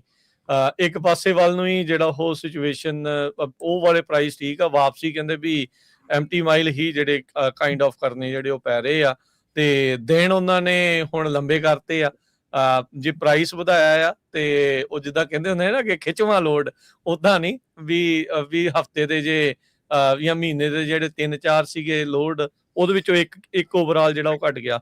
ਸੋ ਬੈਲੈਂਸ ਜਿਹਾ ਜਿਹੜਾ ਉਸ ਤਰੀਕੇ ਦੇ ਨਾਲ ਜਿਹੜਾ ਉਹ ਜ਼ਰੂਰ ਬਣਿਆ ਹੈਗਾ ਆ, which I think is a good thing ਵੀ ਤੁਹਾਨੂੰ ਆਵਰ ਆਫ ਜਿਹੜੀ ਸਰਵਿਸ ਦੇ ਹਿਸਾਬ ਦੇ ਨਾਲ ਚੱਲਣ ਦਾ ਇੱਕ ਵਧੀਆ ਮੌਕਾ ਜਿਹੜਾ ਉਹ ਮਿਲੂਗਾ। ਉਹ ਟਾਈਮ ਵਾਲਾ ਤਾਂ ਵਧੀਆ ਚੀਜ਼ ਜਿਹੜੀ ਉਸ ਦੇ ਵਿੱਚ ਹੋਈ ਹੈ। ਰਾਜਕਰਨ ਦੇਖੋ ਇਹ ਇੱਕ ਇੰਡਸਟਰੀ ਸਟੈਂਡਰਡ ਹੈਗਾ। ਜੇ ਤੁਸੀਂ ਇੰਡਸਟਰੀ ਦੇ ਵਿੱਚ ਲੌਂਗ ਟਰਮ ਤੋਂ ਕੰਮ ਕਰ ਰਹੇ ਆ ਨਾ, ਤੇ ਮੈਂ ਨਵੇਂ ਜਿਹੜੇ ਆਪਣੇ ਨਿਊ ਐਂਟਰੈਂਟ ਹੈਗੇ ਆ, ਜਿਹੜੀਆਂ ਨਵੀਆਂ ਕੰਪਨੀਆਂ ਆਈਆਂ ਜਾਂ ਨਵੇਂ ਪਿਛਲੇ 5-7-10 ਸਾਲਾਂ ਦੇ ਵਿੱਚ ਆਏ ਹੈਗੇ ਆ, ਉਹਨਾਂ ਦੇ ਲਈ ਇੱਕ ਚੀਜ਼ ਇਹ ਮੈਂ ਦੱਸ ਦਿਆਂ ਕਿ ਇੰਡਸਟਰੀ ਸਟੈਂਡਰਡ ਹੈਗਾ, ਤੁਹਾਨੂੰ ਦੋਨੋਂ ਪਾਸਿਓਂ ਮੋਟਾ ਰੇਟ ਨਹੀਂ ਮਿਲਦਾ ਹੈਗਾ। You will never get both sides $10 ਪਰ ਮਾਈਲ। ਇਹ ਸੋਚ ਕੇ ਦੇਖ ਲਓ, ਇਹ ਸਮਝ ਲਓ ਕਿ ਤੁਹਾਨੂੰ ਦੋਨੋਂ ਪਾਸਿਆਂ ਤੋਂ $4 ਨੂੰ $3 ਨੂੰ ਮਾਈਲ ਨਹੀਂ ਮਿਲਣਾ ਹੈਗਾ, ਅਨਲੈਸ ਅੰਟਿਲ ਤੁਹਾਡਾ ਕਿਤੇ ਲੱਕ ਲੱਗ ਜਾਂਦਾ। ਤੁਹਾਨੂੰ ਇੱਕ ਸਾਈਡ ਤੋਂ ਤੁਹਾਨੂੰ ਹਾਈ ਪ੍ਰਾਈਸ ਮਿਲਦੀ ਆ, ਦੂਜੀ ਸਾਈਡ ਤੋਂ ਤੁਹਾਨੂੰ ਕਾਸਟ ਕਵਰੇਜ ਹੁੰਦੀ ਆ। ਸੋ ਤੁਸੀਂ ਐਵਰੇਜ ਮਾਈਲ ਕੱਢਣਾ ਹੈਗਾ ਕਿ ਤੁਹਾਡਾ ਜਾਣ ਲੱਗਿਆ ਜੇ ਤੁਹਾਨੂੰ $3 ਮਿਲੇ ਆ, ਆਉਣ ਲੱਗਿਆ ਜੇ ਤੁਹਾਨੂੰ $1.5 ਮਿਲਿਆ ਆ, ਤੇ ਤੁਹਾਡੀ ਐਵਰੇਜ ਪਰ ਮਾਈਲ ਕਾਸਟ ਕੀ ਆ। ਸੋ ਉੱਥੇ ਤੁਹਾਡਾ ਨਿਬੇੜਾ ਹੋਣਾ ਆ। ਜੇ ਤੁਸੀਂ ਇਹ ਸੋਚਦੇ ਆ ਕਿ ਇੱਕ ਸਾਈਡ ਨੂੰ, ਹੁਣ ਬ੍ਰੋਕਰ ਨੂੰ ਪਤਾ ਕਿ ਇੱਕ ਟਰੱਕ ਜਿਹੜਾ ਕੈਲੀਫੋਰਨੀਆ ਤੋਂ ਲੋਡ ਚੱਕ ਕੇ ਤੇ ਉਹ ਜਾਰਜੀਆ ਗਿਆ ਹੈਗਾ, ਹੁਣ ਜੇ ਬ੍ਰੋਕਰ ਉਹਨੂੰ ਪ੍ਰੈਡਿਕਟ ਕਰ ਦਿੰਦਾ ਕਿ ਜਿਹੜਾ ਇਹ ਕੈਰੀਅਰ ਹੈਗਾ ਇਹਨੇ ਜਾਰਜੀਆ ਤੋਂ ਵਾਪਸ ਆਉਣਾ ਆ ਕੈਲੀਫੋਰਨੀਆ ਨੂੰ, ਠੀਕ ਹੈ ਨਾ, ਦੇ ਨੋ ਜਦੋਂ ਤੁਸੀਂ ਕੈਲੀਫੋਰਨੀਆ 'ਚ ਆ ਉਦੋਂ ਨਹੀਂ ਬ੍ਰੋਕਰ ਨੂੰ ਪਤਾ ਤੁਸੀਂ ਕਿੱਥੇ ਜਾਣਾ, ਤੁਸੀਂ ਆਪਣੀ ਮਰਜ਼ੀ ਨਾਲ ਕਿਤੇ ਵੀ ਚੇਂਜ ਕਰ ਸਕਦੇ ਆ। ਪਰ ਜਦੋਂ ਤੁਸੀਂ ਜਾਰਜੀਆ ਤੋਂ ਕੈਲੀਫੋਰਨੀਆ ਵਾਪਸ ਘਰ ਨੂੰ ਆਉਣਾ, ਬ੍ਰੋਕਰ ਦੇ ਕੋਲ ਤੁਹਾਡੀ ਪ੍ਰੈਡਿਕਟੇਬਿਲਿਟੀ ਆ। ਸੋ ਜਦੋਂ ਤੁਹਾਡੀ ਪ੍ਰੈਡਿਕਟੇਬਿਲਿਟੀ ਹੈ ਕਿ ਤੁਸੀਂ ਜਾਣਾ ਹੀ ਜਾਣਾ ਘਰ ਨੂੰ ਵਾਪਸ, ਦੈਨ ਯੂਰ ਰੇਟ ਡ੍ਰੌਪਸ। ਜਾਂ ਤਾਂ ਤੁਸੀਂ ਇਹ ਕਰ ਸਕਦੇ ਆ, ਅਸੀਂ ਬਹੁਤ ਆਪਣੀ ਕੰਪਨੀ ਦੇ ਵਿੱਚ ਜਦੋਂ ਪ੍ਰੀਵੀਅਸਲੀ ਕੰਮ ਕਰਦੇ ਸੀ, ਅਸੀਂ ਹਮੇਸ਼ਾ ਇਹ ਕਹਿੰਦੇ ਹੁੰਦੇ ਸੀਗੇ ਕਿ ਟ੍ਰਾਇੰਗਲ ਜਿਹੜਾ ਹੈਗਾ, ਜਦੋਂ ਤੁਸੀਂ ਕੰਮ ਕਰਦੇ ਆ ਤੁਸੀਂ just do the triangle, don't do direct go round circle ਨਾ ਲਾਓ, ਟ੍ਰਾਇੰਗਲ ਲਾ ਲਓ ਕਿ ਤੁਸੀਂ ਇੱਥੋਂ ਗਏ ਆ, ਇੱਥੋਂ ਤੁਸੀਂ ਜਾਰਜੀਆ ਗਏ ਆ, ਜਾਰਜੀਆ ਤੋਂ ਤੁਸੀਂ ਲੋਡ ਚੱਕ ਕੇ ਲਰੀਡੋ ਚਲੇ ਗਏ ਆ, ਲਰੀਡੋ ਤੋਂ ਲੋਡ ਚੱਕ ਕੇ ਕੈਲੀਫੋਰਨੀਆ ਆ ਗਏ ਆ, ਜਾਂ ਜਾਰਜੀਆ ਤੋਂ ਤੁਸੀਂ ਮਿਡਵੈਸਟ ਚਲੇ ਗਏ ਆ, ਮਿਡਵੈਸਟ ਤੋਂ ਕੈਲੀਫੋਰਨੀਆ ਜਾਂਦੇ। ਸੋ ਟਰਾਈ ਟੂ ਟੇਕ ਅਵੇ ਕਿ ਤੁਹਾਡੀ ਪ੍ਰੈਡਿਕਟੇਬਿਲਿਟੀ ਜਿਹੜੀ ਹੈ ਤੁਹਾਡੀ ਆਟੋਮੈਟਿਕ, ਤੁਹਾਨੂੰ ਅਗਲੇ ਨੂੰ ਜਿਹੜਾ ਪਤਾ ਲੱਗ ਜਾਂਦਾ ਕਿ ਤੁਸੀਂ ਇੱਥੇ ਜਾਣਾ ਹੀ ਜਾਣਾ, ਫਿਰ ਉੱਥੇ ਤੁਹਾਨੂੰ ਪੂਰਾ ਰੇਟ ਨਹੀਂ ਮਿਲਦਾ ਹੈਗਾ। ਜੀ ਰਮਨ ਜੀ, ਪਿਛਲੇ ਮਹੀਨੇ ਸੁਪਰੀਮ ਕੋਰਟ ਨੇ ਇੱਕ ਡਿਸੀਜਨ ਦਿੱਤਾ ਸੀਗਾ ਖਾਸ ਕਰਕੇ ਫਰੇਟ ਬ੍ਰੋਕਰਸ ਦੇ ਸੰਬੰਧ ਦੇ ਵਿੱਚ ਵੀ ਉਹਨਾਂ ਨੂੰ ਵੀ ਲਾ ਸੂਟ ਫਾਈਲ ਕੀਤਾ ਜਾ ਸਕਦਾ। ਲਾਇਬਲ ਹੁਣ ਬਣਾਇਆ ਜਿਹੜਾ ਉਹਨਾਂ ਸੀ.ਐਚ. ਰੋਬਿਨਸਨ ਆ ਉਹਨਾਂ ਦੇ ਉੱਤੇ ਲਾ ਸੂਟ ਫਾਈਲ ਕੀਤਾ ਗਿਆ। ਸੇਮ ਜਿਹੜਾ ਆਪਣਾ ਪੰਜਾਬੀ ਡਰਾਈਵਰ ਸੀ ਹਰਜਿੰਦਰ ਸਿੰਘ ਜੋ ਇਲੀਗਲ ਯੂ ਟਰਨ ਵਾਲਾ ਐਕਸੀਡੈਂਟ ਹੋਇਆ ਸੀ ਫਲੋਰੀਡਾ ਦੇ ਵਿੱਚ ਟਰਨ ਪੀ ਕੇ ਤੇ ਉਸ ਲਾ ਸੂਟ ਦੇ ਵਿੱਚ ਉਹਨਾਂ ਨੇ ਜੋ ਜਿਹੜੀਆਂ ਫੈਮਿਲੀ ਸੀ ਜਿਹੜੇ ਵਿਕਟਮ ਸੀਗੇ ਫਿਨੂਲਾ ਯੋਸੇਫ ਉਹਨਾਂ ਦੀ ਫੈਮਿਲੀ ਨੇ ਸੀ.ਐਚ. ਰੋਬਿਨਸਨ ਦੇ ਉੱਤੇ ਜਿਹੜਾ ਲਾ ਸੂਟ ਆ ਉਹ ਫਾਈਲ ਕਰ ਦਿੱਤਾ ਵੀ ਤੁਸੀਂ ਵੀ ਰਿਸਪੌਂਸੀਬਲ ਹੈਗੇ ਆ। ਬਿਲਕੁਲ ਇਹ ਜਿਹੜਾ ਨਵੀਂ ਜਿਹੜੀ ਐਂਟਰੀ ਹੋਈ ਆ ਇਹ ਲੇਟੈਸਟ ਜਿਹੜਾ ਲਾਅ ਸੂਟ ਸੀ.ਐਚ. ਰੋਬਿਨਸਨ ਦੇ ਖਿਲਾਫ ਹੋਇਆ ਹੈਗਾ। ਪਰ ਇੱਥੇ ਜਦੋਂ ਤੁਸੀਂ ਸੀ.ਐਚ. ਰੋਬਿਨਸਨ ਦਾ ਜਵਾਬ ਫਾਈਲ ਹੋਇਆ ਦੇਖਦੇ ਆ, ਉਹਨਾਂ ਵੱਲੋਂ ਜਿਹੜਾ ਰਿਸਪੌਂਸ ਆਇਆ ਦੇਖਦੇ ਆ, ਉਹਦੇ ਵਿੱਚ ਸੀ.ਐਚ. ਰੋਬਿਨਸਨ ਨੇ ਸਾਫ਼-ਸਾਫ਼ ਇਹ ਕਿਹਾ ਕਿ ਇਹ ਕੈਰੀਅਰ ਸਾਡੇ ਵੱਲੋਂ ਅਪਰੂਵ ਨਹੀਂ ਸੀਗਾ, ਅਸੀਂ ਇਸ ਕੈਰੀਅਰ ਨੂੰ ਇਹ ਲੋਡ ਨਹੀਂ ਸੀ ਦਿੱਤਾ। ਹੁਣ ਰਾਜਕਰਨ ਤੇ ਹਰਜੋਤ ਭਾਜੀ ਇੱਥੇ ਬਹੁਤ ਵੱਡਾ ਇੱਕ ਹੋਰ ਚੀਜ਼ ਜਿਹੜੀ ਆ ਉਹ ਬੇਨਕਾਬ ਹੋਣ ਜਾ ਰਹੀ ਹੈ, ਜਿਹੜੀ ਆ ਡਬਲ ਬ੍ਰੋਕਰੇਜ ਬਹੁਤ ਵੱਡੇ ਲੈਵਲ ਤੇ ਸਾਹਮਣੇ ਆਉਣ ਜਾ ਰਹੀ ਹੈ। ਕਿਉਂਕਿ ਇੱਥੇ ਇਹ ਸਮਝਿਆ ਜਾ ਰਿਹਾ ਕਿ ਇਹ ਜਿਹੜਾ ਲੋਡ ਸੀਗਾ ਇਹ ਲੋਡ ਕਿਸੇ ਹੋਰ ਕੈਰੀਅਰ ਨੂੰ ਜਿਹੜਾ ਸੀ.ਐਚ. ਰੋਬਿਨਸਨ ਨੇ ਦਿੱਤਾ ਸੀਗਾ, ਜਿਹੜਾ ਕਿ ਉਸ ਕੈਰੀਅਰ ਨੇ ਅੱਗੇ ਇਸ ਕੈਰੀਅਰ ਨੂੰ ਦਿੱਤਾ ਹੈ। ਸੋ ਇਹ ਜਿਹੜੀ ਚੀਜ਼ ਹੈ, ਕਿਉਂਕਿ ਸੀ.ਐਚ. ਰੋਬਿਨਸਨ ਨੇ ਸਾਫ਼ ਹੀ ਮਨਾ ਕਰਤਾ ਕਿ ਇਹ ਜਿਹੜਾ ਕੈਰੀਅਰ ਸੀਗਾ ਜਿਹਦਾ ਐਕਸੀਡੈਂਟ ਹੋਇਆ, ਇਹ ਕੈਰੀਅਰ ਉਹਨਾਂ ਦੇ ਲਿਸਟ ਦੇ ਵਿੱਚ ਨਾਟ ਯੂਜ਼ਿੰਗ ਲਿਸਟ ਦੇ ਵਿੱਚ ਹੈਗਾ ਆ। ਸੋ ਅਸੀਂ ਇਸ ਕੈਰੀਅਰ ਨੂੰ ਲੋਡ ਨਹੀਂ ਦਿੱਤਾ ਹੈਗਾ। ਸੋ ਹੁਣ ਇੱਥੇ ਇਹ ਚੀਜ਼ ਜਿਹੜਾ ਇਹ ਕੇਸ ਆ, ਇਸ ਕੇਸ ਨੇ ਆ ਜਿਹੜਾ ਅੱਗੇ ਇੱਕ ਗੱਲ ਹੋਰ ਖੋਲ ਦੇਣੀ ਆ, ਤੰਦ ਖੋਲਤੀ ਆ, ਡਬਲ ਬ੍ਰੋਕਰੇਜ ਦੀ ਗੱਲ ਸ਼ਾਇਦ ਖੁੱਲ ਕੇ ਹੋਰ ਸਾਹਮਣੇ ਆ ਜਾਣੀ ਆ। ਸੋ ਇੱਥੇ ਸਿਰਫ ਤੇ ਸਿਰਫ ਜਿਹੜਾ ਸੀ.ਐਚ. ਰੋਬਿਨਸਨ ਆ ਉਹਦੇ ਵੱਲ ਹੀ ਨਹੀਂ, ਪਰ ਲੇਕਿਨ ਹੋਰ ਜਿਹੜੀਆਂ ਬਹੁਤ ਵੱਡੀਆਂ ਪ੍ਰੋਬਲਮਸ ਹੈਗੀਆਂ ਜਿਹੜੀਆਂ ਕਿ ਅੱਜ ਦੀ ਤਰੀਕ ਦੇ ਵਿੱਚ ਲੱਗਦੀਆਂ ਕਿ ਸ਼ਾਇਦ ਖਤਮ ਹੋ ਰਹੀਆਂ, ਪਰ ਲੱਗਦੀਆਂ ਨਹੀਂ। ਉਹਦੇ ਵਿੱਚ ਅਜੇ ਸਟਿਲ ਬਹੁਤ ਜ਼ਿਆਦਾ ਅਜੇ ਇਹ ਕੰਮ ਚੱਲ ਰਿਹਾ ਹੈਗਾ। ਸੋ ਸਟਿਲ ਉਹ ਚੀਜ਼ਾਂ ਅਜੇ ਉੱਥੇ ਹੀ ਹੈਗੀਆਂ। ਸੋ ਮੇਰੇ ਖਿਆਲ ਦੇ ਵਿੱਚ ਇਹਨੇ ਇੱਕ ਹੋਰ ਜਿਹੜਾ ਪਰਤ ਆ ਉਹ ਖੋਲ ਦੇਣੀ ਹੈ ਟਰੱਕਿੰਗ ਦੇ ਵਿੱਚ, ਜਿਹੜੀ ਕਿ ਆਪਾਂ ਆਲਮੋਸਟ ਪਿਛਲੇ ਕਈਆਂ ਸਾਲਾਂ ਤੋਂ ਆਪਾਂ ਰੌਲਾ ਪਾਉਂਦੇ ਆ ਰਹੇ। ਇਹਦੇ ਵਿੱਚ ਜਿਹੜੇ ਬ੍ਰੋਕਰਸ ਆ ਉਹ ਮੈਨੂੰ ਲੱਗਦਾ ਵੀ ਅਕਾਊਂਟੇਬਲ ਹੋਣੇ ਚਾਹੀਦੇ, ਜਿਹੜੇ ਡਰਾਈਵਰਸ ਨੂੰ ਪੁੱਛ ਕਰਦੇ ਆ ਵੀ ਨਹੀਂ ਤੁਸੀਂ ਲੌਗ ਬੁੱਕ ਚੀਟ ਕਰ ਲਓ, ਹਨਾ। ਤੇ ਹਰਜੋਤ ਭਾਜੀ ਉਹ ਚੀਜ਼ ਜਿਹੜੀ ਹੈ ਨਾ, ਜਿੱਥੇ ਵੀ ਦੇਖੋ ਕੋਰੇਜਨ ਜਿਹੜਾ ਹੈਗਾ ਆ ਉਹ ਲਾਅ ਆਲਰੇਡੀ ਇਨ ਪਲੇਸ ਹੈਗਾ ਆ। ਜੇ ਤੁਹਾਨੂੰ ਬ੍ਰੋਕਰ, ਤੁਹਾਡੀ ਟਰੱਕਿੰਗ ਕੰਪਨੀ, ਤੁਹਾਡਾ ਡਿਸਪੈਚਰ ਕੋਈ ਵੀ ਤੁਹਾਨੂੰ ਪ੍ਰੈਸ਼ਰਾਈਜ਼ ਕਰਦਾ ਕਿਸੇ ਚੀਜ਼ ਲਈ, ਗੱਲ ਤੇ ਇੱਥੇ ਨਾ ਕਿ ਤੁਸੀਂ ਕਿਹੜਾ ਬੰਦਾ ਕਿਹੜੇ ਬੰਦੇ ਨੂੰ ਸਹੀ ਕਹਿੰਦਾ। ਜੇ ਪ੍ਰੈਸ਼ਰਾਈਜ਼ ਕਰਦੀ ਹੈ ਟਰੱਕਿੰਗ ਕੰਪਨੀ ਜਾਂ ਬ੍ਰੋਕਰ ਕਰਦਾ ਆ, ਇੱਥੇ ਡਰਾਈਵਰ ਦੇਖੇ ਆ ਜਿਹੜੇ ਜਾ ਕੇ ਟਰੱਕਿੰਗ ਕੰਪਨੀ ਨੂੰ ਕਹਿੰਦੇ ਆ ਵੀ ਸਾਨੂੰ ਡਬਲ ELD ਦੇਣੀ ਤਾਂ ਕੰਮ ਕਰਨਾ ਆ, ਤੁਸੀਂ ਸਾਨੂੰ ਲੌਗ ਬੁੱਕ ਰੀਸੈਟ ਕਰਕੇ ਦਿਓਗੇ ਤਾਂ ਕੰਮ ਕਰਨਾ। ਹੁਣ ਜੇ ਇਹੋ ਜਿਹੇ ਬੰਦੇ ਆਣ ਕੇ ਟਰੱਕਿੰਗ ਦੇ ਵਿੱਚ ਕੰਮ ਕਰਦੇ ਆ ਤੇ ਟਰੱਕਿੰਗ ਕੰਪਨੀ, ਜਦੋਂ ਤੁਸੀਂ ਟਰੱਕਿੰਗ ਕੰਪਨੀ ਨੂੰ ਇਹ ਕਹਿ ਕੇ ਡਬਲ ਲੌਗ ਬੁੱਕ ਲੈ ਕੇ ਕਹਿ ਰਹੇ ਆ, ਤੇ ਟਰੱਕਿੰਗ ਕੰਪਨੀ ਨੇ ਫਿਰ ਆਪਣਾ ਮਸਲਾ ਪੂਰਾ ਕਰਨਾ ਹੈ। ਉਹਨੇ ਕਹਿਣਾ ਵੀ ਠੀਕ ਆ, 2 ਲੌਗ ਬੁੱਕਾਂ ਦਿੱਤੀਆਂ, ਹੁਣ ਚਲੋ ਭੱਜੋ। ਹੁਣ ਗੱਲ ਇਹ ਹੁੰਦੀ ਆ ਭਾਜੀ ਕਿ ਇਸ ਟਰੱਕਿੰਗ ਦੇ ਵਿੱਚ ਜਿੱਥੇ ਕੁਝ ਗਲਤ ਬੰਦੇ ਇਦਾਂ ਦਾ ਕੰਮ ਕਰਦੇ ਆ, ਉਹਦੇ ਨਾਲ ਜਿਹੜੇ ਸਹੀ ਡਰਾਈਵਰ ਆ, ਸਹੀ ਕੰਪਨੀਆਂ, ਉਹਨਾਂ ਨੂੰ ਇਦਾਂ ਦੀਆਂ ਸਿਚੁਏਸ਼ਨ, ਉਹਨਾਂ ਨੂੰ ਇਦਾਂ ਦੀਆਂ ਪ੍ਰੋਬਲਮਸ ਜਿਹੜੀਆਂ ਆਉਣੀਆਂ ਸ਼ੁਰੂ ਹੋ ਜਾਂਦੀਆਂ, ਔਰ ਲਾਜ਼ਮੀਆਂ ਆਉਣੀਆਂ। ਕਿਉਂਕਿ ਕੁਛ ਇੱਕ ਬੰਦੇ ਜਿਹੜੇ ਗਲਤ ਜੇ ਕੰਮ ਕਰਦੇ ਆ, ਉਹਦੇ ਨਾਲ ਜਿਹੜੇ ਸਹੀ ਕਰਦੇ ਆ, ਕਈ ਵਾਰੀ ਉਹ ਗਲਤ ਕੰਪਨੀ 'ਚ ਲੱਗ ਜਾਂਦੇ ਆ, ਉਹ ਕੰਪਨੀ ਉਹਨਾਂ ਨੂੰ ਵੀ ਗਲਤ ਕੰਮ ਕਰਨ ਨੂੰ ਕਹਿੰਦੀ ਆ। ਕਈ ਵਾਰੀ ਗਲਤ ਡਰਾਈਵਰ ਜਿਹੜੇ ਉਹ ਸਹੀ ਕੰਪਨੀ ਚਲੇ ਜਾਂਦੇ ਆ, ਉਹ ਕੰਪਨੀ ਸਹੀ ਕੰਮ ਕਰਾਉਣਾ ਚਾਹੁੰਦੀ ਆ, ਡਰਾਈਵਰ ਗਲਤ ਕੰਮ ਕਰਦਾ ਆ।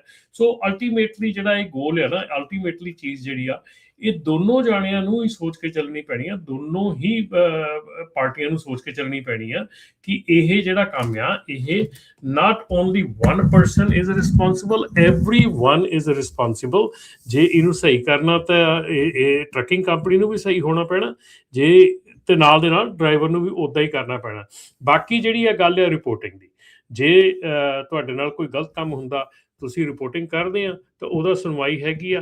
ਇਹਦੇ ਵਿੱਚ ਇਹ ਬਿਲਕੁਲ ਟੋਟਲੀ 100% ਇਹਦੇ ਖਿਲਾਫ ਲਾਅ ਹੈਗਾ ਕਿ ਜੇ ਤੁਹਾਨੂੰ ਕੋਈ ਵੀ ਐਸਾ ਜਿਹੜਾ ਪ੍ਰੋਬਲਮ ਆ, ਕੋਈ ਤੁਹਾਨੂੰ ਟਰੱਕਿੰਗ ਕੰਪਨੀ ਤੁਹਾਨੂੰ ਪੁਸ਼ ਕਰਦੀ ਆ, ਬ੍ਰੋਕਰ ਕਿਸੇ ਨੂੰ ਪੁਸ਼ ਕਰਦਾ ਆ, ਤੁਹਾਨੂੰ ਡਿਸਪੈਚਰ ਪੁਸ਼ ਕਰਦਾ ਆ, ਕੁਛ ਵੀ ਹੁੰਦਾ ਹੈ, so you can report it. So ਇਹ ਬਣਿਆ ਆਲਰੇਡੀ ਲਾਅ ਹੈਗਾ ਭਾਜੀ।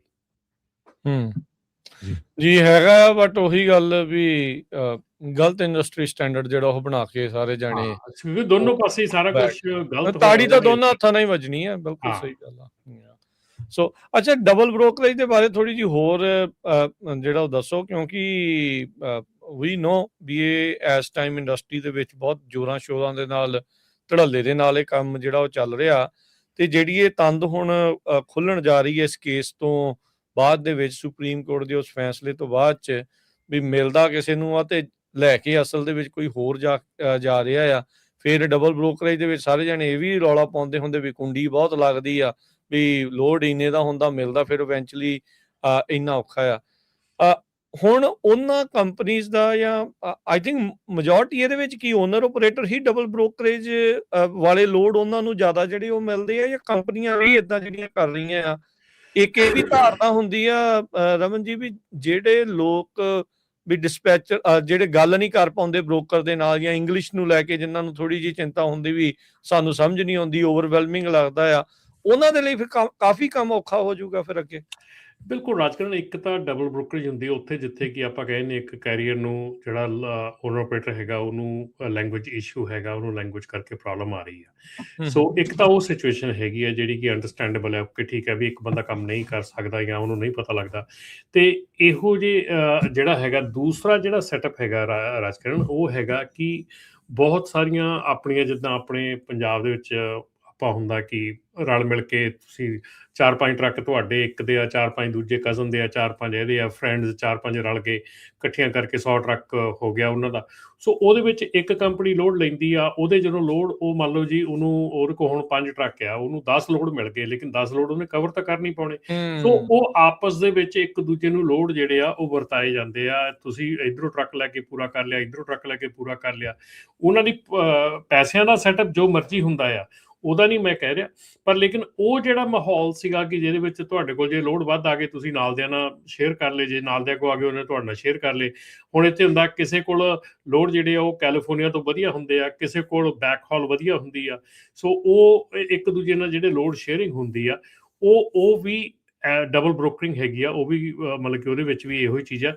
ਅੱਜ ਕੱਲ੍ਹ ਜਿਹੜੀ ਡਬਲ ਬ੍ਰੋਕਰਿੰਗ ਹੈਗੀ ਆ ਰਾਜਕਰਨ, ਉਹਦੇ ਉੱਤੇ ਕਾਫੀ ਜਿਹੜਾ ਸ਼ਿਕੰਜਾ ਕੱਸਿਆ ਜਾ ਰਿਹਾ, ਜਿਹੜਾ ਹਾਈਵੇ ਐਪ ਹੈਗੀ ਆ ਜਾਂ ਹੋਰ ਕਈ ਚੀਜ਼ਾਂ ਹੈਗੀਆਂ, ਉਹਨਾਂ ਚੀਜ਼ਾਂ ਦੇ ਕਰਕੇ ਕਾਫੀ ਜਿਹੜੀਆਂ ਇਹ ਡਬਲ ਬ੍ਰੋਕਰੇਜ ਵਾਲਾ ਕੰਮ ਆ, ਕਾਫੀ ਹੱਦ ਤੱਕ ਇਹਨੂੰ ਜਿਹੜਾ ਆ ਉਹ ਰੋਕਣ ਦੀ ਕੋਸ਼ਿਸ਼ ਕੀਤੀ ਜਾ ਰਹੀ ਆ। ਪਰ ਅਜੇ ਵੀ ਮੈਂ ਦੇਖ ਰਿਹਾ ਹੈਗਾ ਕਿ ਅਜੇ ਵੀ ਮੈਨੂੰ ਜਿੰਨੀਆਂ ਕੁ ਕਾਲਸ ਆਉਂਦੀਆਂ ਹੈਗੀਆਂ ਜਿਹੜੀਆਂ ਫਰੇਟ ਗਾਰਡ ਜਾਂ ਤੁਹਾਡੀ ਹਾਈਵੇ ਐਪ ਦੇ ਨਾਲ ਰਿਲੇਟਡ ਜਿੰਨੀਆਂ ਆਉਂਦੀਆਂ ਹੈਗੀਆਂ, ਉਹਦੇ ਵਿੱਚ ਬਹੁਤੀਆਂ ਦੇ ਵਿੱਚ ਇਹ ਹੁੰਦਾ। ਔਰ ਇਹ ਵੀ ਆ ਜਦੋਂ ਬ੍ਰੋਕਰ ਨੂੰ ਪਤਾ ਲੱਗ ਜਾਂਦਾ ਕਿ ਤੁਸੀਂ ਕੈਰੀਅਰ ਕਿਸੇ ਨੂੰ ਲੋਡ ਦਿੱਤਾ ਸੀ ਤੇ ਲੈ ਕੇ ਦੂਜਾ ਜਾ ਰਿਹਾ, ਉੱਥੇ ਨਾ ਸਿਰਫ ਉਹ ਡਬਲ ਬ੍ਰੋਕਰੇਜ ਦੀ ਤੁਹਾਡੀ ਰਿਪੋਰਟਿੰਗ ਕਰਦੇ ਆ, ਉੱਥੇ ਨਾਲ ਨਾਲ ਉਹ ਇਹ ਵੀ ਕਰਦੇ ਆ ਕਿ ਇਹ ਥੈਫਟ ਹੋ ਰਿਹਾ, ਇਹ ਚੋਰੀ ਹੋ ਰਿਹਾ ਲੋਡ, ਇਹ ਲੋਡ ਹੋ ਸਕਦਾ ਚੋਰੀ ਹੋ ਰਿਹਾ ਹੋਵੇ। ਸੋ ਉੱਥੇ ਕਈ ਚੀਜ਼ਾਂ ਹੋਰ ਵੀ ਵਿੱਚ ਐਡ ਹੋ ਜਾਂਦੀਆਂ। ਮੇਰੇ ਖਿਆਲ ਦੇ ਵਿੱਚ ਸਾਡੀਆਂ ਟਰੱਕਿੰਗ ਕੰਪਨੀਆਂ ਨੂੰ ਧਿਆਨ ਦੇਣਾ ਚਾਹੀਦਾ, ਕਿਉਂਕਿ ਹੁਣ ਮਾਹੌਲ ਉਹ ਵਾਲਾ ਨਹੀਂ ਰਹਿ ਜਾਣਾ। ਇਸ ਵੇਲੇ ਜੇ ਆਪਾਂ ਕਹਿ ਰਹੇ ਨਾ ਟਰੱਕਿੰਗ ਇੰਡਸਟਰੀ ਬਹੁਤ ਜ਼ਿਆਦਾ ਬਹੁਤ ਜ਼ਿਆਦਾ ਵਧੀਆ ਨਹੀਂ, ਲੇਕਿਨ ਵਧੀਆ ਕਰ ਰਹੀ ਆ। ਪਰ ਉਹਦੇ ਵਿੱਚ ਜੇ ਹੁਣ ਤੁਸੀਂ ਇਸ ਟਰੱਕਿੰਗ ਇੰਡਸਟਰੀ ਦੇ ਵਿੱਚ ਆਪਾਂ ਕਹਾਂਗੇ ਵੀ ਤੁਹਾਡਾ ਐਂਟਰ ਹੋਣ ਦਾ ਵਧੀਆ ਸਮਾਂ ਹੈਗਾ, ਪਰ ਇਹਦੇ ਨਾਲ ਨਾਲ ਹੁਣ ਟਰੱਕਿੰਗ ਕੰਪਨੀ ਦੇ ਵਿੱਚ ਐਂਟਰ ਹੋਣ ਦੇ ਲਈ ਤੁਹਾਨੂੰ ਲੀਗਲ ਹੋਣਾ, ਤੁਹਾਡਾ ਲੀਗਲ ਸਟੇਟਸ ਹੋਣਾ, ਤੁਹਾਡਾ ਰੈਕੋਰਡ ਠੀਕ ਹੋਣਾ, ਕੰਪਲਾਇੰਸ ਹੋਣਾ, ਹਰ ਇੱਕ ਚੀਜ਼ ਜਿਹੜੀ ਆ ਉਹ ਵੈਰੀ ਇੰਪੋਰਟੈਂਟ ਹੋ ਜਾਂਦੀ ਆ। ਹੁਣ ਉਹ ਮਾਹੌਲ ਨਹੀਂ ਰਿਹਾ ਕਿ ਜਿਹੜਾ ਵੀ ਆ ਮਰਜ਼ੀ ਮੂੰਹ ਚੱਕ ਕੇ ਆ ਜਾਵੇ ਤੇ ਵੜ ਗਿਆ ਟਰੱਕਿੰਗ ਇੰਡਸਟਰੀ, ਤਾਂ ਉਹਨੂੰ ਪੈਸੇ ਬਣਨੇ ਸ਼ੁਰੂ ਹੋ ਜਾਣਗੇ।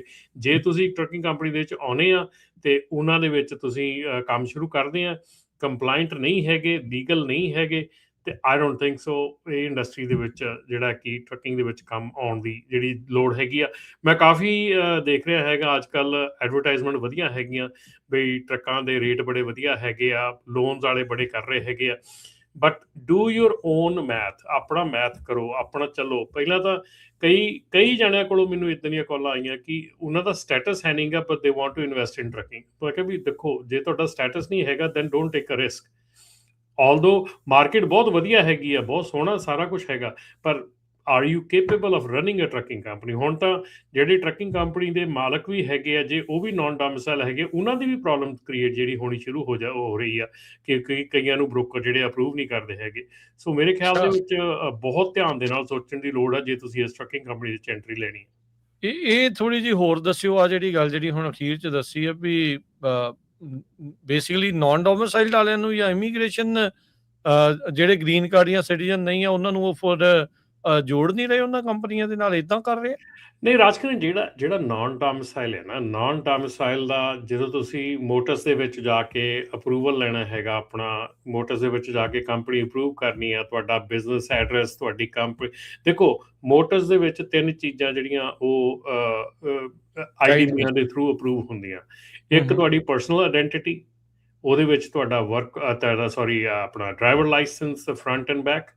ਉਸ ਤੋਂ ਬਾਅਦ ਤੁਹਾਡਾ ਬਿਜ਼ਨਸ ਐਂਟੀਟੀ ਜੇ LLC ਆ, ਉਹਦੀ ਸਟੇਟ ਦੇ ਹਿਸਾਬ ਦੇ ਨਾਲ, ਦੈਨ ਤੁਹਾਡਾ ਬਿਜ਼ਨਸ ਐਡਰੈਸ ਜਿਹੜਾ ਆ।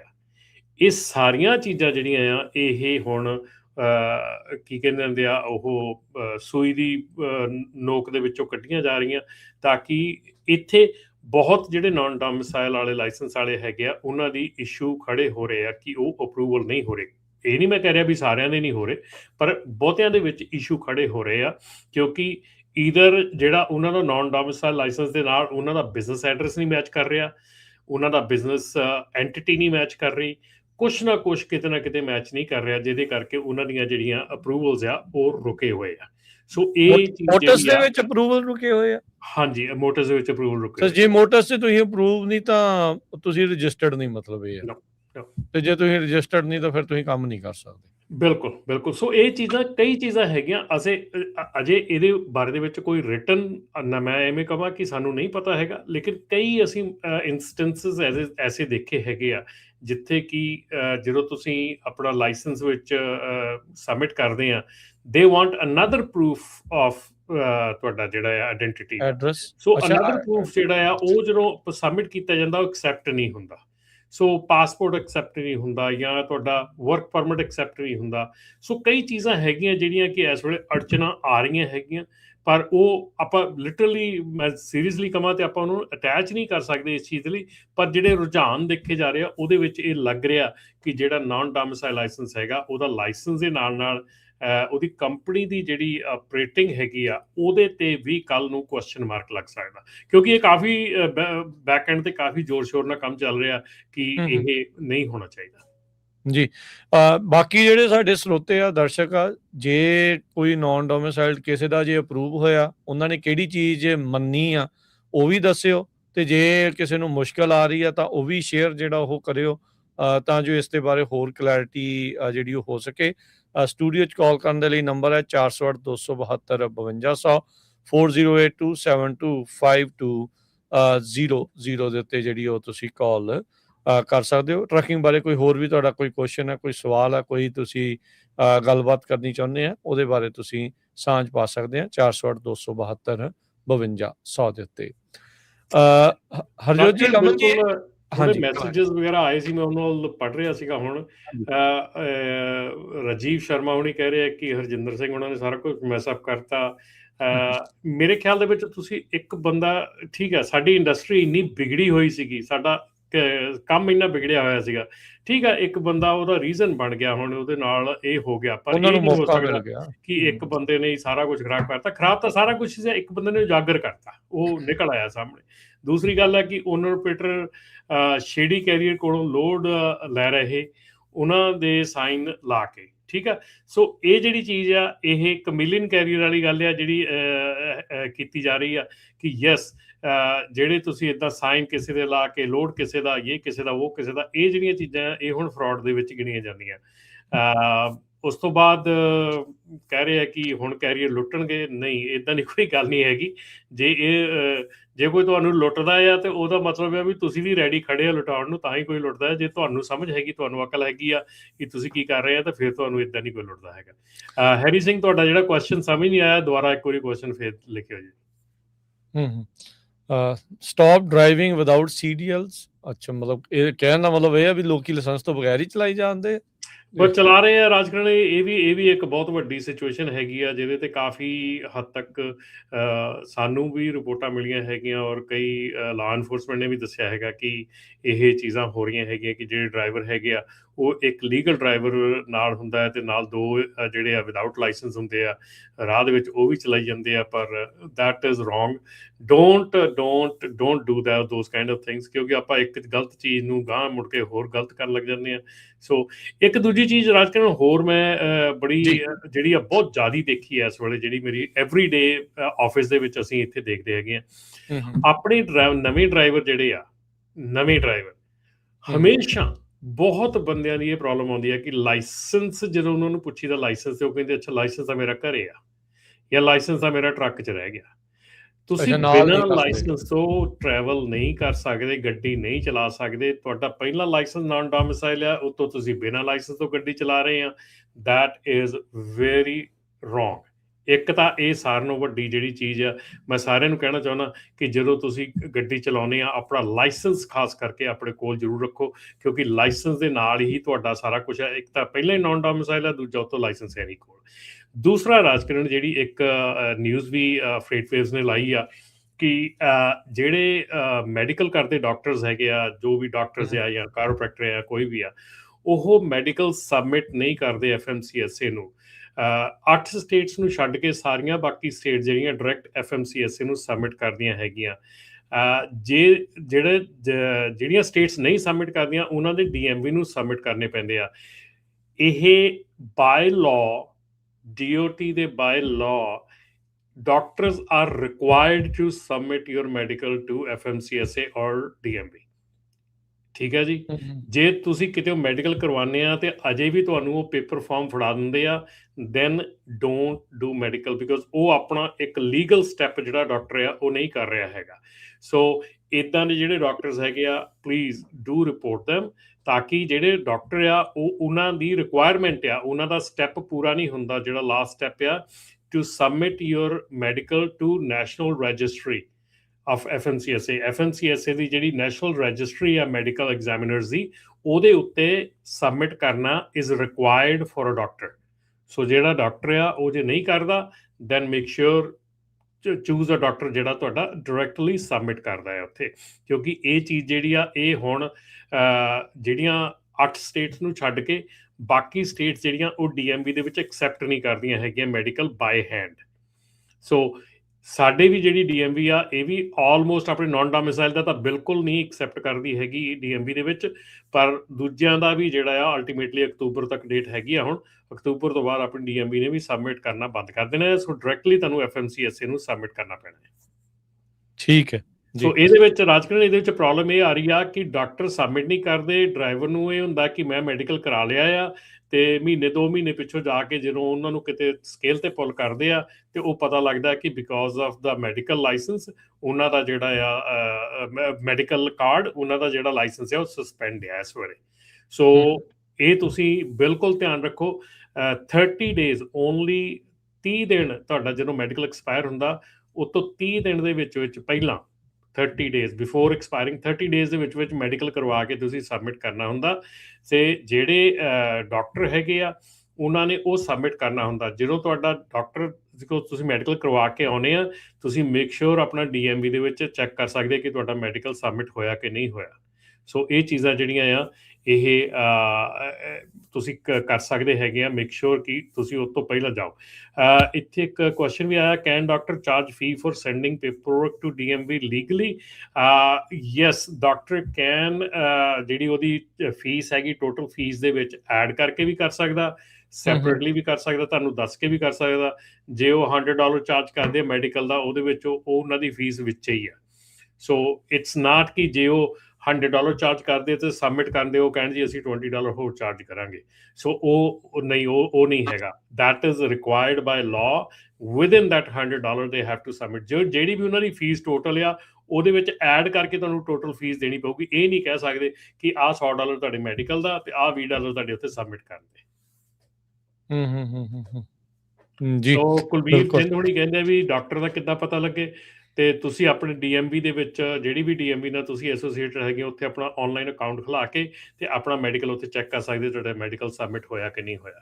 ਠੀਕ ਹੈ। ਜੀ ਜੀ ਸਰੋਤਿਓ ਜੇ ਤੁਹਾਡਾ ਵੀ ਕੋਈ ਕੁਐਸਚਨ ਹੈ ਗੱਲ ਕਰਨਾ ਚਾਹੁੰਦੇ ਹੋ ਤਾਂ ਨੰਬਰ ਹੈ 408 272 5200 4082725200 ਆਪਣੇ ਅਗਲੇ ਅੱਜ ਦੇ ਜਿਹੜੇ ਪਹਿਲੇ ਕਾਲਰ ਨੇ ਰਣਜੀਤ ਜੀ ਹਾਂਜੀ ਰਣਜੀਤ ਜੀ ਸਤਿ ਸ਼੍ਰੀ ਅਕਾਲ ਜੀ ਸਵਾਗਤ ਹੈ ਹਾਂਜੀ ਸਤਿ ਸ਼੍ਰੀ ਅਕਾਲ ਬਾਈ ਜੀ। ਸਤਿ ਸ਼੍ਰੀ ਅਕਾਲ ਜੀ।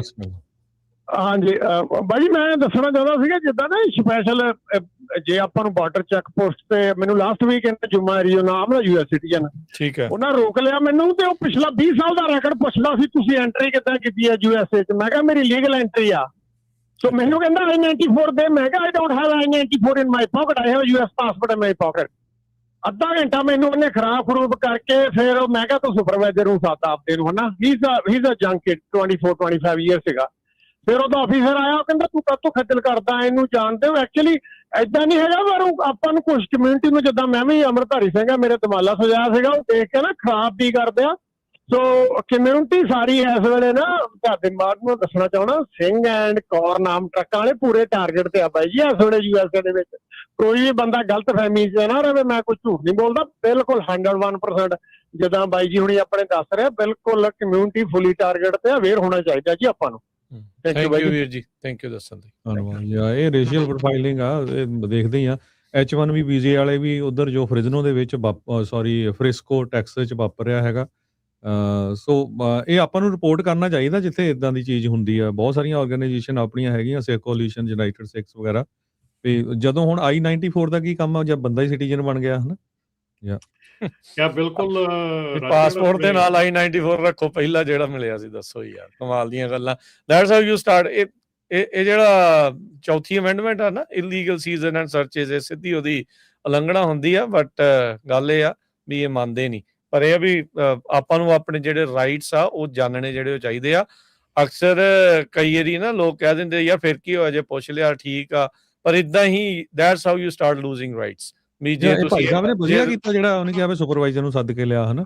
ਬਹੁਤ ਵਾਰੀ ਟ੍ਰੇਨਡ ਨਹੀਂ ਹੈਗੇ ਨਵੇਂ ਬੰਦੇ ਆ ਆਪਾਂ ਦੇਖਦੇ ਹਾਂ ਪਤਾ ਹੋਣਾ ਚਾਹੀਦਾ ਤੁਹਾਡੇ ਰਾਈਟਸ ਕੀ ਹੈਗੇ। ਦੇਖੋ ਜੀ ਮੈਂ ਤਾਂ ਇਹ ਗੱਲ ਕਹੂੰਗਾ ਕਿ ਰਾਈਟਸ ਦੇ ਨਾਲ ਤੁਹਾਡੀਆਂ ਰਿਸਪੌਂਸਿਬਿਲਿਟੀਜ਼ ਵੀ ਤੁਹਾਨੂੰ ਪਤਾ ਹੋਣੀਆਂ ਚਾਹੀਦੀਆਂ ਕਿ ਤੁਹਾਡੀਆਂ ਰਿਸਪੌਂਸਿਬਿਲਿਟੀਜ਼ ਕੀ ਹੈ। ਜੇ ਰਾਈਟਸ ਹੈਗੇ ਤੇ ਰਿਸਪੌਂਸਿਬਿਲਿਟੀਜ਼ ਵੀ ਨਾਲ rights always are over above. ਹਮੇਸ਼ਾ ਰਾਈਟਸ ਹਮੇਸ਼ਾ ਉੱਤੇ ਹੁੰਦੇ ਆ। ਇਹ ਚੀਜ਼ ਆਪਾਂ ਨੂੰ ਜਿਹੜੀ ਜ਼ਰੂਰ ਸਮਝਣੀ ਨਾਲ ਚਾਹੀਦੀ। ਆਪਣੇ ਕਾਲਰ ਨੇ ਆਪਾਂ ਫਿਰ ਹਾਂਜੀ ਆਪਣੇ ਕਾਲਰ ਨੇ ਆਪਾਂ ਉਸ ਤੋਂ ਬਾਅਦ ਫਿਰ ਤੁਹਾਡੇ ਵਾਲੇ ਵੱਲ ਨੂੰ ਆਉਂਦੇ ਹਾਂ। ਹਾਂਜੀ ਹਰਪ੍ਰੀਤ ਜੀ ਕੀ ਸਵਾਲ ਹੈ ਜੀ? ਸਤਿ ਸ਼੍ਰੀ ਅਕਾਲ ਬਾਈ ਜੀ ਸਾਰਿਆਂ ਨੂੰ ਕੀ ਹਾਲ ਚਾਲ ਜੀ? ਸਰ ਜੀ ਮੇਰਾ ਛੋਟਾ ਬ੍ਰਦਰ ਹੈ ਜੀ ਨੌਨ ਡੋਮਿਸਾਈਲ ਡਰਾਈਵਰ ਆ ਤੇ ਬਟ ਉਹਦਾ ਲਾਇਸੈਂਸ ਤੇ ਸਾਰਾ ਕੁਝ ਵੈਲਿਡ ਹੈ ਨਾ ਬਟ ਉਹਦਾ ਭਾਜੀ ਲਾਇਸੈਂਸ ਲੌਸਟ ਹੋ ਗਿਆ ਹੈਗਾ ਆ ਤੇ ਉਹਨੂੰ ਰਿਪਲੇਸਮੈਂਟ ਕਾਰਡ ਲੈਣਾ ਆ। ਹੁਣ ਰਿਪਲੇਸਮੈਂਟ ਕਾਰਡ ਆਪਾਂ ਕਿੱਦਾਂ ਲੈ ਸਕਦੇ ਵੀ ਜੇ ਆਪਾਂ DMV ਜਾਨੀ ਕਿਤੇ ਇਹ ਨਾ ਹੋਵੇ ਕਿ ਲਾਇਸੈਂਸ ਰੱਖ ਲੈਣ ਉਹ ਸੌਰੀ ਮਤਲਬ ਕਿ ਜਿਹੜਾ ਵਰਕ ਪਰਮਿਟ ਕਹਿ ਕੇ ਲਾਇਸੈਂਸ ਕੈਂਸਲ ਕਰ ਦੇਣ ਜਾਂ ਡਾਊਨਲੋਡ ਕਰ ਦੇਣ ਕੁਝ ਇਹਦਾ ਕੁਝ ਹੈ? ਉਹ ਲਾਇਸੈਂਸ ਨਹੀਂ ਮਿਲਣਾ ਜੀ ਵਾਪਸ ਹੁਣ ਇਟਸ ਡਨ। ਓਕੇ ਆਪਣੇ ਕੋਲ ਕੁਝ ਮਤਲਬ ਕਿਉਂਕਿ DMV ਕਾਲ ਕਰਦੇ ਆ ਉਹ ਕਹਿੰਦੇ ਆ ਕਿ ਵੀ ਡੋਨਟ ਨੋ ਤੇ ਤੁਸੀਂ ਉੱਥੇ ਚੱਲ ਜਾਓ ਆਫਿਸ ਵਿੱਚ। ਨਹੀਂ ਇਦਾਂ ਨਹੀਂ ਉਹਨਾਂ ਨੇ ਕਿਉਂਕਿ DMV is not authorized to change, update or issue any non-domicile license at right now. So ਜੇ ਗੁੰਮ ਹੋ ਗਿਆ ਮੈਂ ਇਸੇ ਕਰਕੇ ਕਹਿ ਰਿਹਾ ਆ ਮੈਂ ਅੱਗੇ ਜਿਹੜੀ ਤੁਹਾਨੂੰ ਗੱਲ ਕੀਤੀ ਹੈ ਨਾ ਕਿ ਆਪਣਾ ਲਾਇਸੈਂਸ ਬਹੁਤ ਸੰਭਾਲ ਕੇ ਆਪਣੇ ਕੋਲ ਰੱਖੋ। ਕਦੀ ਕਿਤੇ ਮੇਰੇ ਕੋਲ ਘੱਟੋ ਘੱਟ ਪਿਛਲੇ ਮਹੀਨੇ ਦੇ ਵਿੱਚ ਰਾਜਸਥਾਨ 4 ਮੁੰਡਿਆਂ ਦੇ ਐਸੇ ਆਏ ਆ ਜਿਨ੍ਹਾਂ ਦੇ ਵਾਲਟ ਜੀ ਸਾਡੇ ਇੱਥੇ ਫਲਾ ਸਾਡੇ ਗਵਾਚ ਗਏ ਸਾਡਾ ਗਵਾਚ ਗਿਆ। ਅੱਛਾ ਸੋ ਇਹ ਜਿਹੜੀ ਚੀਜ਼ ਹੈ ਨਾ ਇਹ ਤੁਹਾਡਾ ਹੁਣ ਇਸ ਵੇਲੇ ਜਿਹੜਾ ਲਾਇਸੈਂਸ ਆ ਜੇ if you lose the licence it's gone. ਪਰ ਉਹਦੀ ਕਾਪੀ ਨਹੀਂ ਫੋਨ ਦੇ ਵਿੱਚ ਰੱਖ ਸਕਦੇ ਘੱਟੋ ਘੱਟ ਕਿ ਨਹੀਂ? ਫਿਜ਼ੀਕਲ ਕਾਪੀ ਚਾਹੀਦੀ ਹੈ ਹੁਣ ਨਾਲ। ਹੁਣ ਜੇ ਸਾਡੇ ਕੋਲ ਜਿਹੜੇ ਡਰੱਗ ਟੈਸਟ ਕਰਵਾਉਣ ਆਉਂਦੇ ਆ ਸਾਨੂੰ ਫਿਜ਼ੀਕਲ ਕਾਪੀ ਚਾਹੀਦੀ ਲਾਇਸੈਂਸ ਦੀ। We can not look at the picture and say ਕਿ ਓਕੇ। ਇਹ ਤਾਂ ਫਿਰ ਪਾਸਪੋਰਟ ਨਾਲ ਵੀ ਜ਼ਿਆਦਾ ਇੰਪੋਰਟੈਂਟ ਹੋ ਗਿਆ ਕੰਮ। ਬਹੁਤ ਜ਼ਿਆਦਾ ਜੀ। ਮੈਂ ਤੁਹਾਨੂੰ ਦੱਸ ਰਿਹਾ ਕਿ ਇੱਥੇ ਸਾਡੇ ਕੋਲ ਇੰਨੀ ਅਣਗਹਿਲੀ ਕਰਦੇ ਬੱਚੇ ਆਉਂਦੇ ਆ ਮੁੰਡੇ ਆਉਂਦੇ ਆ ਇੰਨੀ ਅਣਗਹਿਲੀ ਨਾਲ ਆਉਂਦੇ ਆ ਮਤਲਬ ਲਾਇਸੈਂਸ ਨੂੰ ਬੱਚਿਆਂ ਵਾਂਗੂ ਇੱਧਰ ਕਦੀ ਇੱਥੇ ਸੁੱਟਿਆ ਕਦੀ ਇੱਥੇ ਸੁੱਟਿਆ। ਯਾਰ ਇਹ ਮਤਲਬ ਇਟਸ ਨਾਟ ਇਹ ਐਡੀ ਸੌਖੀ ਚੀਜ਼ ਨਹੀਂ ਵੀ ਤੁਹਾਡੀ 1 ਸੈਕਿੰਡ ਦੇ ਵਿੱਚ ਤੁਹਾਡੀ ਚੀਜ਼। ਫਿਰ ਹੋਰ ਰਾਜਕਰਨ ਇਸ ਵੇਲੇ ਨੌਨ ਡੋਮਿਸਾਈਲ ਲਾਇਸੈਂਸ ਦੀ ਜੇ ਤੁਹਾਨੂੰ ਕੋਈ ਟਿਕਟ ਮਿਲਦੀ ਆ ਤੁਸੀਂ ਟਿਕਟ ਨੂੰ ਜੇ ਫਾਈਟ ਨਹੀਂ ਕਰਦੇ ਉਹਨੂੰ ਪ੍ਰੋਪਰ ਢੰਗ ਨਾਲ ਹੈਂਡਲ ਨਹੀਂ ਕਰਦੇ ਉਹਦੇ ਫਾਈਨ ਪੇ ਨਹੀਂ ਕਰਦੇ ਤੁਹਾਡਾ ਇੱਕ ਵਾਰੀ ਲਾਇਸੈਂਸ ਸਸਪੈਂਡ ਹੋ ਗਿਆ ਕਿਤੇ ਮਾੜਾ ਜਿਹਾ ਕਿਸੇ ਹੋਰ ਸਟੇਟ 'ਚ ਵੀ ਸਸਪੈਂਡ ਕਰਤਾ ਕਿਸੇ ਨੇ you can lose the licence right away. ਉਹ ਮੌਕਾ ਭਾਲ ਰਹੇ ਆ ਕਿ ਤੁਹਾਡਾ ਕਿਸੇ ਨਾ ਕਿਸੇ ਢੰਗ ਨਾਲ ਲਾਇਸੈਂਸ ਜਿਹੜਾ ਆ ਉਹ ਕਿਤੇ ਨਾ ਕਿਤੇ ਉੱਤੇ ਕੁਐਸਚਨ ਮਾਰਕ ਲੱਗਿਆ ਨਹੀਂ ਇਟਸ ਗੋਨ ਇਟਸ ਡਨ। ਹੁਣ ਜੇ ਤੁਸੀਂ ਟਿਕਟ ਫਾਈਨ ਨਹੀਂ ਪੇ ਕਰਦੇ, ਕਿਤੇ ਅਣਗਹਿਲੀ ਕਰ ਦਿੰਦੇ ਆ, ਤੁਹਾਡਾ ਐਡਰੈਸ ਕਿਤੇ ਹੋਰ ਦਾ, ਤੁਹਾਡੇ ਕਿਤੇ ਆਉਂਦੀ ਆ ਚਿੱਠੀ ਆਉਂਦੀ ਆ, ਤੁਹਾਡੇ ਕੋਲ ਰਹਿ ਜਾਂਦੀ ਆ, ਤੁਹਾਡਾ ਨਹੀਂ ਫਾਈਨ ਪੇ ਹੁੰਦਾ, ਤੁਹਾਡਾ ਲਾਇਸੈਂਸ ਸਭ ਹੋ ਜਾਂਦਾ ਆ, ਸਸਪੈਂਡ ਹੋ ਜਾਂਦਾ। ਸੋ ਇੱਕ ਸਟੇਟ 'ਚ ਸਸਪੈਂਡ ਹੋਇਆ, ਮੰਨ ਲਓ ਔਰਗਨ ਦੇ ਵਿੱਚ ਸਸਪੈਂਡ ਹੋਇਆ, ਤੇ ਕੈਲੀਫੋਰਨੀਆ ਦਾ ਲਾਇਸੈਂਸ ਆ, ਉਹਨਾਂ ਨੇ ਕੈਲੀਫੋਰਨੀਆ ਨੂੰ ਭੇਜ ਦੇਣਾ ਆ ਵੀ ਤੁਹਾਡਾ ਲਾਇਸੈਂਸ ਇੱਥੇ ਸਸਪੈਂਡ ਕਰਤਾ, ਅਸੀਂ ਇੱਥੇ ਨਹੀਂ ਆ ਸਕਦਾ। ਉਹ ਜਿੱਦਣ ਤੁਸੀਂ ਕਿਤੇ ਪੁੱਲ ਹੋਏ, ਉਹ ਤੁਹਾਡਾ ਲਾਇਸੈਂਸ ਗਿਆ ਸੀ। ਜੀ ਸੋ ਠੀਕ ਹੈ ਸਾਰਿਆਂ ਜੀ। ਨੂੰ ਬੇਨਤੀ ਆ ਵੀ ਸਾਂਭ ਠੀਕ ਕੇ ਹੈ ਜੀ, ਰੱਖੋ ਸਤਿ ਸ਼੍ਰੀ ਲਾਇਸੈਂਸ। ਅਕਾਲ, ਠੀਕ ਹੈ ਜੀ। ਮਤਲਬ ਹੁਣ ਲੋਕਰ 'ਚ ਵੀ ਨਹੀਂ ਰੱਖ ਸਕਦੇ ਕਿਉਂਕਿ ਨਾਲ ਚਾਹੀਦਾ ਆ, ਤੇ ਪਰ ਇਹ ਆ ਵੀ ਮੇਕ ਸ਼ੋਰ ਕਰੋ ਵੀ ਬਟੂਆ ਜੇਬ 'ਚ ਹੀ ਰਵੇ ਜਿਹਦੇ ਵਿੱਚ ਰਾਜਕਿਰਨ ਆਪਾਂ ਹੁਣ ਦੇਖੋ ਸਾਰੀ ਉਮਰ ਹੋ ਗਈ, ਸਾਨੂੰ 35 ਸਾਲ ਹੋ ਗਏ, ਲਾਇਸੈਂਸ ਅੱਜ ਤੱਕ 35 ਸਾਲਾਂ, ਚਲੋ ਪ੍ਰਮਾਤਮਾ ਦੀ ਮਿਹਰ ਰਹੀ, ਅਜੇ ਤੱਕ ਤਾਂ ਨਹੀਂ ਗਵਾਚਿਆ ਹੈਗਾ, ਅੱਗੇ ਵੀ ਨਾ ਗਵਾਚੇ। ਪਰ ਇਹ ਆ ਵੀ ਲਾਇਸੈਂਸ ਨੂੰ ਲਾਇਸੈਂਸ ਦੇ ਢੰਗ ਨਾਲ, ਇਹ ਇੰਪੋਰਟੈਂਟ ਡਾਕੂਮੈਂਟ ਹੈਗਾ, ਇਹਨੂੰ ਐਜ਼ ਅ ਇੰਪੋਰਟੈਂਟ ਡਾਕੂਮੈਂਟ ਲੈ ਕੇ ਚੱਲੋ। ਧਿਆਨ ਜਿਹੜੇ ਕੋਈ ਵੀ ਲਾਇਸੈਂਸ ਲੈ ਕੇ ਤੁਸੀਂ, ਕੋਈ ਵੀ ਕਿਸੇ ਵੀ ਕਿਸਮ ਦਾ ਲਾਇਸੈਂਸ ਹੈ, ਕੋਈ ਵੀ ਤੁਸੀਂ ਪੜ੍ਹਾਈ ਕਰਕੇ ਕੋਈ ਚੀਜ਼ ਲਈ ਆ, ਉਹਨੂੰ ਸਾਂਭ ਕੇ ਰੱਖੋ। ਇਹ ਲਾਇਸੈਂਸ ਇਜ਼ ਨਾਟ ਦੈਟ। ਹਾਂ ਠੀਕ ਹੈ, ਜਦੋਂ ਜਿਨ੍ਹਾਂ ਲੋਕਾਂ ਦੇ ਹੁਣ ਜੇ ਤੇਰੇ ਮੇਰੇ ਵਰਗੇ ਯਾਰ ਸਿਟੀਜ਼ਨ ਆ ਬੰਦਾ ਜਾਂ ਗ੍ਰੀਨ ਕਾਰਡ ਹੋਲਡਰ ਆ, ਉਹਦਾ ਲਾਇਸੈਂਸ ਗੁੰਮ ਹੁੰਦਾ, ਉਹ ਜਾਂਦਾ ਫੋਟੋ ਖਿਚਾਉਂਦਾ, ਦੁਬਾਰਾ ਜਾ ਕੇ ਉੱਥੇ ਨਵਾਂ ਲੈ ਆਉਂਦਾ, ਕਿਉਂਕਿ ਉਹਦਾ ਸਟੇਟਸ ਦੇ ਹਿਸਾਬ ਦੇ ਨਾਲ ਉਹਨੂੰ ਮਿਲ ਜਾਂਦਾ।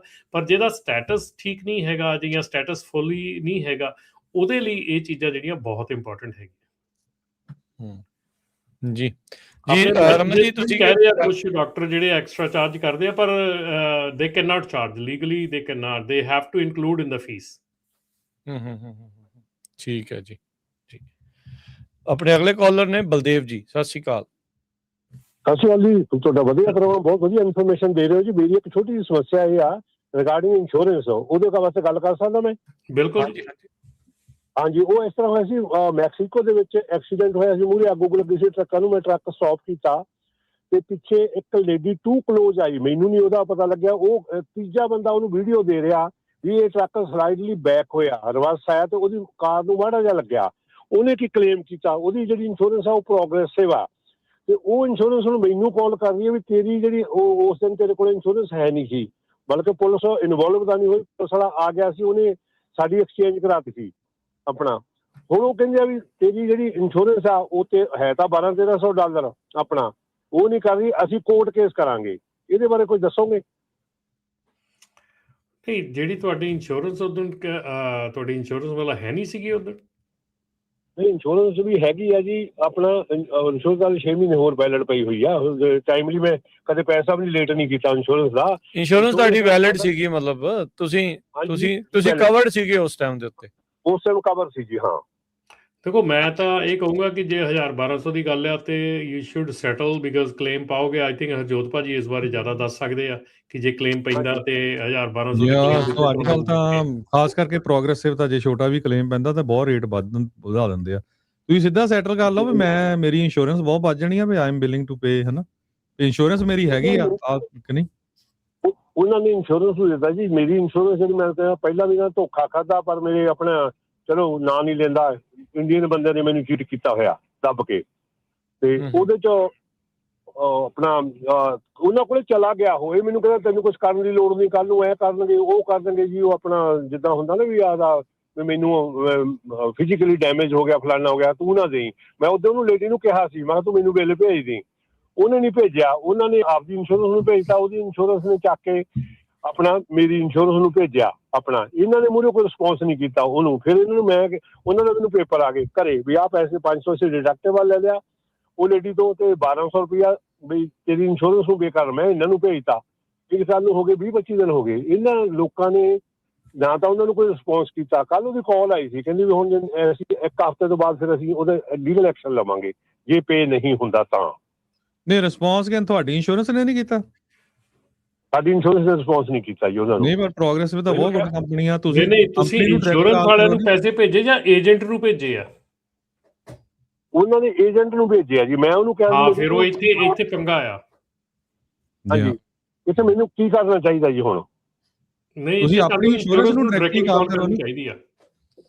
ਮੇਰੀ ਇੰਸ਼ੋਰੈਂਸ ਬਹੁਤ ਮਿੱਠਾ ਬੋਲਦੀ, ਸ਼ਾਇਦ ਦਾ ਡੱਬਾ ਮੇਰੇ ਸਿਰ ਤੇ ਡੋਲ ਦਿੰਦੀ ਆ, ਆ ਕਰ ਦਿਆਂਗੇ ਉਹ ਕਰ ਦਿਆਂਗੇ, ਕਰਨਾ ਕਰਾਉਣਾ ਕੱਖ ਨਹੀਂ ਹੈ ਜੀ। ਇਦਾਂ ਨਹੀਂ ਭਾਜੀ, ਜਿਹੜੀ ਪ੍ਰੋਗਰੈਸਿਵ ਹੋਲਡ ਕਰਿਓ ਪ੍ਰੋਗਰੈਸਿਵ ਅਮਰੀਕਾ ਦੀ ਸਭ ਤੋਂ ਵੱਡੀ ਕੰਪਨੀ ਆ ਤੇ ਉਹਨਾਂ ਦੇ ਕਲੇਮਸ ਦਾ ਬਹੁਤ ਵਧੀਆ ਰੋਲ ਆ। ਇਦਾਂ ਦੀ ਗੱਲ ਨਹੀਂ, ਤੁਸੀਂ ਡਾਇਰੈਕਟਲੀ ਉਹਨਾਂ ਨੂੰ ਕਾਲ ਕਰੋ ਜੇ ਤੁਹਾਡਾ ਏਜੰਟ ਸਹੀ ਤੁਹਾਨੂੰ ਸਪੋਰਟ ਨਹੀਂ ਕਰ ਰਿਹਾ। ਠੀਕ ਹੈ ਜੀ, ਉਹਨਾਂ ਨੂੰ ਫਿਰ ਕੀ ਕਵਾਂ ਕਰਕੇ ਵੀ ਜੇ ਨਹੀਂ ਮੇਰੀ ਇੰਸ਼ੋਰੈਂਸ ਨਹੀਂ ਤਾਂ ਮੈਂ ਤੁਹਾਨੂੰ ਦੱਸੋ ਕਿੱਥੇ ਕੀ ਚੈੱਕ ਭੇਜਾਂ ਤੁਹਾਨੂੰ, ਇਹ ਗੱਲ ਕਰਾਂ? ਨਹੀਂ ਭਾਜੀ, ਜੇ ਤੁਸੀਂ ਚੈੱਕ ਆਲਰੇਡੀ ਦੇਤਾ ਹੈ ਤਾਂ ਉਹਨਾਂ ਨੂੰ ਪ੍ਰੂਫ ਦਿਓ ਕਿ ਮੈਂ ਆਪਣੇ ਏਜੰਟ ਨੂੰ ਚੈੱਕ ਦੇ ਚੁੱਕਾ ਹਾਂ, ਆਪਣੇ ਏਜੰਟ ਨੂੰ ਸਾਰਾ ਕੁਝ ਦੇ ਚੁੱਕਾ, ਪਰ ਮੇਰੀ ਇਹ ਜਿਹੜੀ ਦੂਜੀ ਇੰਸ਼ੋਰੈਂਸ ਸਟਿਲ ਮੇਰੇ ਉੱਤੇ ਕੇਸ ਕਰਨ ਨੂੰ ਫਿਰਦੀ ਆ, ਤੁਸੀਂ ਕੁਝ ਕੀਤਾ ਨਹੀਂਗਾ, ਸੋ ਦੇ ਵਿਲ ਡੂ ਦੈਟ। ਤੁਸੀਂ ਏਜੰਟ ਨੂੰ ਕਾਹਦੇ ਚੈੱਕ ਦਿੱਤਾ? ਉਹ ਮੈਂ ਤਾਂ ਇੱਥੋਂ ਹੈਰਾਨ ਹਾਂ।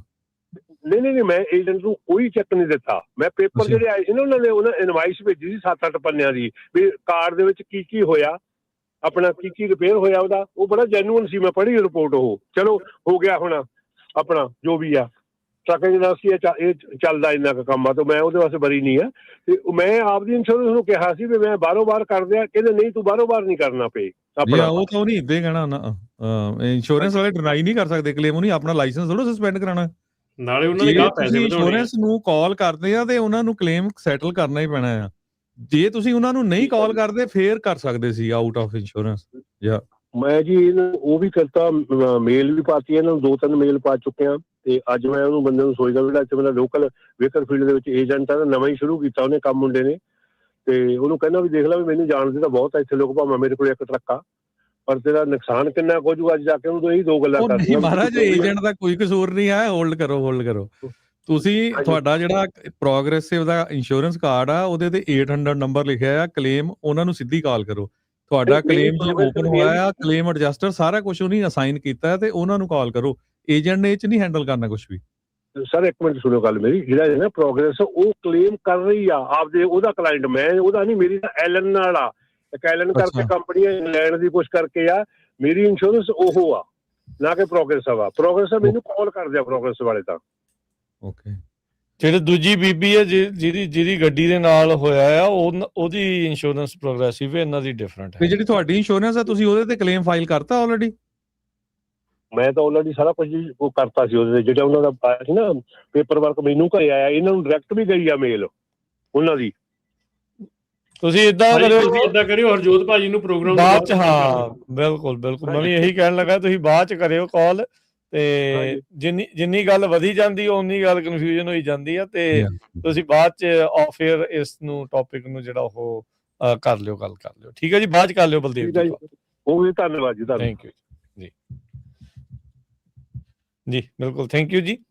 ਤੇ ਜੀ ਰਮਨ ਜੀ, ਅਗਲੀ ਜਿਹੜੀ ਗੱਲ ਕੋਈ ਤੁਸੀਂ ਸਾਡੇ ਨਾਲ ਸ਼ੇਅਰ ਕਰਨੀ, ਕੋਈ ਇੱਕ ਮੈਂ ਦੇਖ ਰਿਹਾ ਸੀ ਫਰੇਟਵੇਅਰ ਦੇ ਤੇ ਇੱਕ ਹੋਰ ਟਰੱਕਿੰਗ ਗਰੁੱਪ ਆ, ਉਹ ਫੈਡਰਲ ਕੋਰਟ ਨੂੰ ਕਹਿ ਰਹੇ ਆ ਵੀ ਨਿਊਯਾਰਕ ਤੇ ਕੈਲੀਫੋਰਨੀਆ ਜੋ CDL ਉਹਨਾਂ ਦੀ ਅਥਾਰਟੀ ਆ, ਉਹਨਾਂ ਨੂੰ ਸਟ੍ਰਿਪ ਕਰ ਦਿੱਤਾ ਜਾਵੇ। ਇਹ ਵਰਜੀਨੀਆ ਦੇ ਵਿੱਚ ਇੱਕ ਬੱਸ ਕ੍ਰੈਸ਼ ਹੋਇਆ ਸੀ।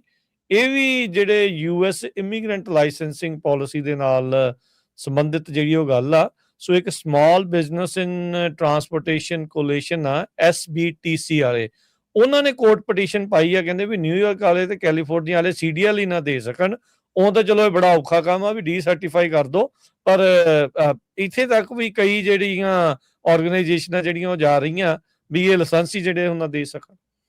ਬਿਲਕੁਲ ਰਾਜਕਰਨ, ਇਹ ਕਾਫੀ ਹੈਗਾ ਪ੍ਰੈਸ਼ਰ ਹੈਗਾ ਜਿਹੜਾ ਕਿ ਇਸ ਵੇਲੇ ਪਾਇਆ ਜਾ ਰਿਹਾ ਕੈਲੀਫੋਰਨੀਆ ਔਰ ਨਿਊਯਾਰਕ ਦੇ ਉੱਤੇ, ਪਰ ਡੈਫੀਨੇਟਲੀ ਇਹ ਚੀਜ਼ਾਂ ਜਿਹੜੀਆਂ ਇੰਨੀਆਂ ਸੌਖੀਆਂ ਨਹੀਂ ਹੈਗੀਆਂ। With one accident you can not do that. ਇਹ ਕੋਈ ਏਡਾ ਵੱਡਾ ਕੰਮ ਨਹੀਂ। ਜਿਹੜੀ ਲਾਇਸੈਂਸ ਆ, ਇਹ ਬਹੁਤ ਲਾਇਸੈਂਸਿੰਗ ਅਥਾਰਟੀ ਆ, ਐਂਡ ਖਾਸ ਕਰਕੇ ਜਿਹੜੀ ਕੈਲੀਫੋਰਨੀਆ ਹੈਗੀ ਆ, ਇਟਸ ਸੋ ਬਿਗ। ਇਹਦੇ ਜਿੰਨੇ ਇਹਦੇ ਲਾਇਸੈਂਸ ਹੈਗੇ ਆ, 7.5 ਲੱਖ ਦੇ ਕਰੀਬ ਇਹਦੇ ਕੋਲ ਲਾਇਸੈਂਸ ਹੈਗੇ ਆ। ਸੋ ਇਹ ਜਿਹੜੇ ਇਸ਼ੂ ਕਰਨਾ, ਜਿਹੜਾ ਉਹ ਇਸ਼ੂ ਬੰਦ ਕਰਨਾ, ਜਿਹੜਾ ਉਹ ਐਡਾ ਸੌਖਾ ਕੰਮ ਨਹੀਂ ਹੈਗਾ। ਜਾਂ ਆਫਕੋਰਸ ਗਾਏ ਬਗਾਏ ਕਈ ਜਿਹੜੇ ਇੱਦਾਂ ਦੇ ਜਿਹੜੇ ਚੈਲੰਜ ਆਉਂਦੇ ਰਹਿੰਦੇ ਆ, ਕਰਦੇ ਰਹਿੰਦੇ ਆ, ਪਰ ਡੈਫੀਨੇਟਲੀ ਇਹ ਕੋਈ ਐਡਾ ਵੱਡਾ ਮਸਲਾ ਨਹੀਂ ਹੈਗਾ। ਪਰ ਮਸਲਾ ਇਹ ਹੈ ਕਿ ਇਹਨੂੰ ਬੰਦ ਕਰਨਾ ਜਿਹੜਾ ਆ, ਹੁਣ ਦੇਖੋ ਨਾ ਨਾਨ ਡੋਮਿਸਾਈਲ ਲਾਇਸੈਂਸ ਕਿੰਨੇ ਇਸ਼ੂ ਹੋਏ ਆ, ਤੇ ਉਹਦੇ ਉੱਤੇ ਵੀ ਤੇ ਹਰ ਵਾਰੀ ਇਹੋ ਹੀ ਕਿਹਾ ਗਿਆ ਸੀਗਾ DOT ਵੱਲੋਂ, ਕਿੰਨੀਆਂ ਧਮਕੀਆਂ ਦਿੱਤੀਆਂ ਗਈਆਂ ਸੀ ਤੁਹਾਡੀ ਅਥਾਰਟੀ ਲੈ ਲੈਣੀ ਵਾਪਸ। But you can not just do that. ਹਾਂਜੀ, ਨਹੀਂ, ਲੱਖਾਂ ਹੀ ਲੋਕ ਨੇ ਇਸ ਦੇ ਅੰਡਰ, ਉਹ ਜਾਣਗੇ ਕਿੱਥੇ ਕਿਵੇਂ ਆ ਚੀਜ਼ਾਂ ਹੈਗੀਆਂ ਜੀ।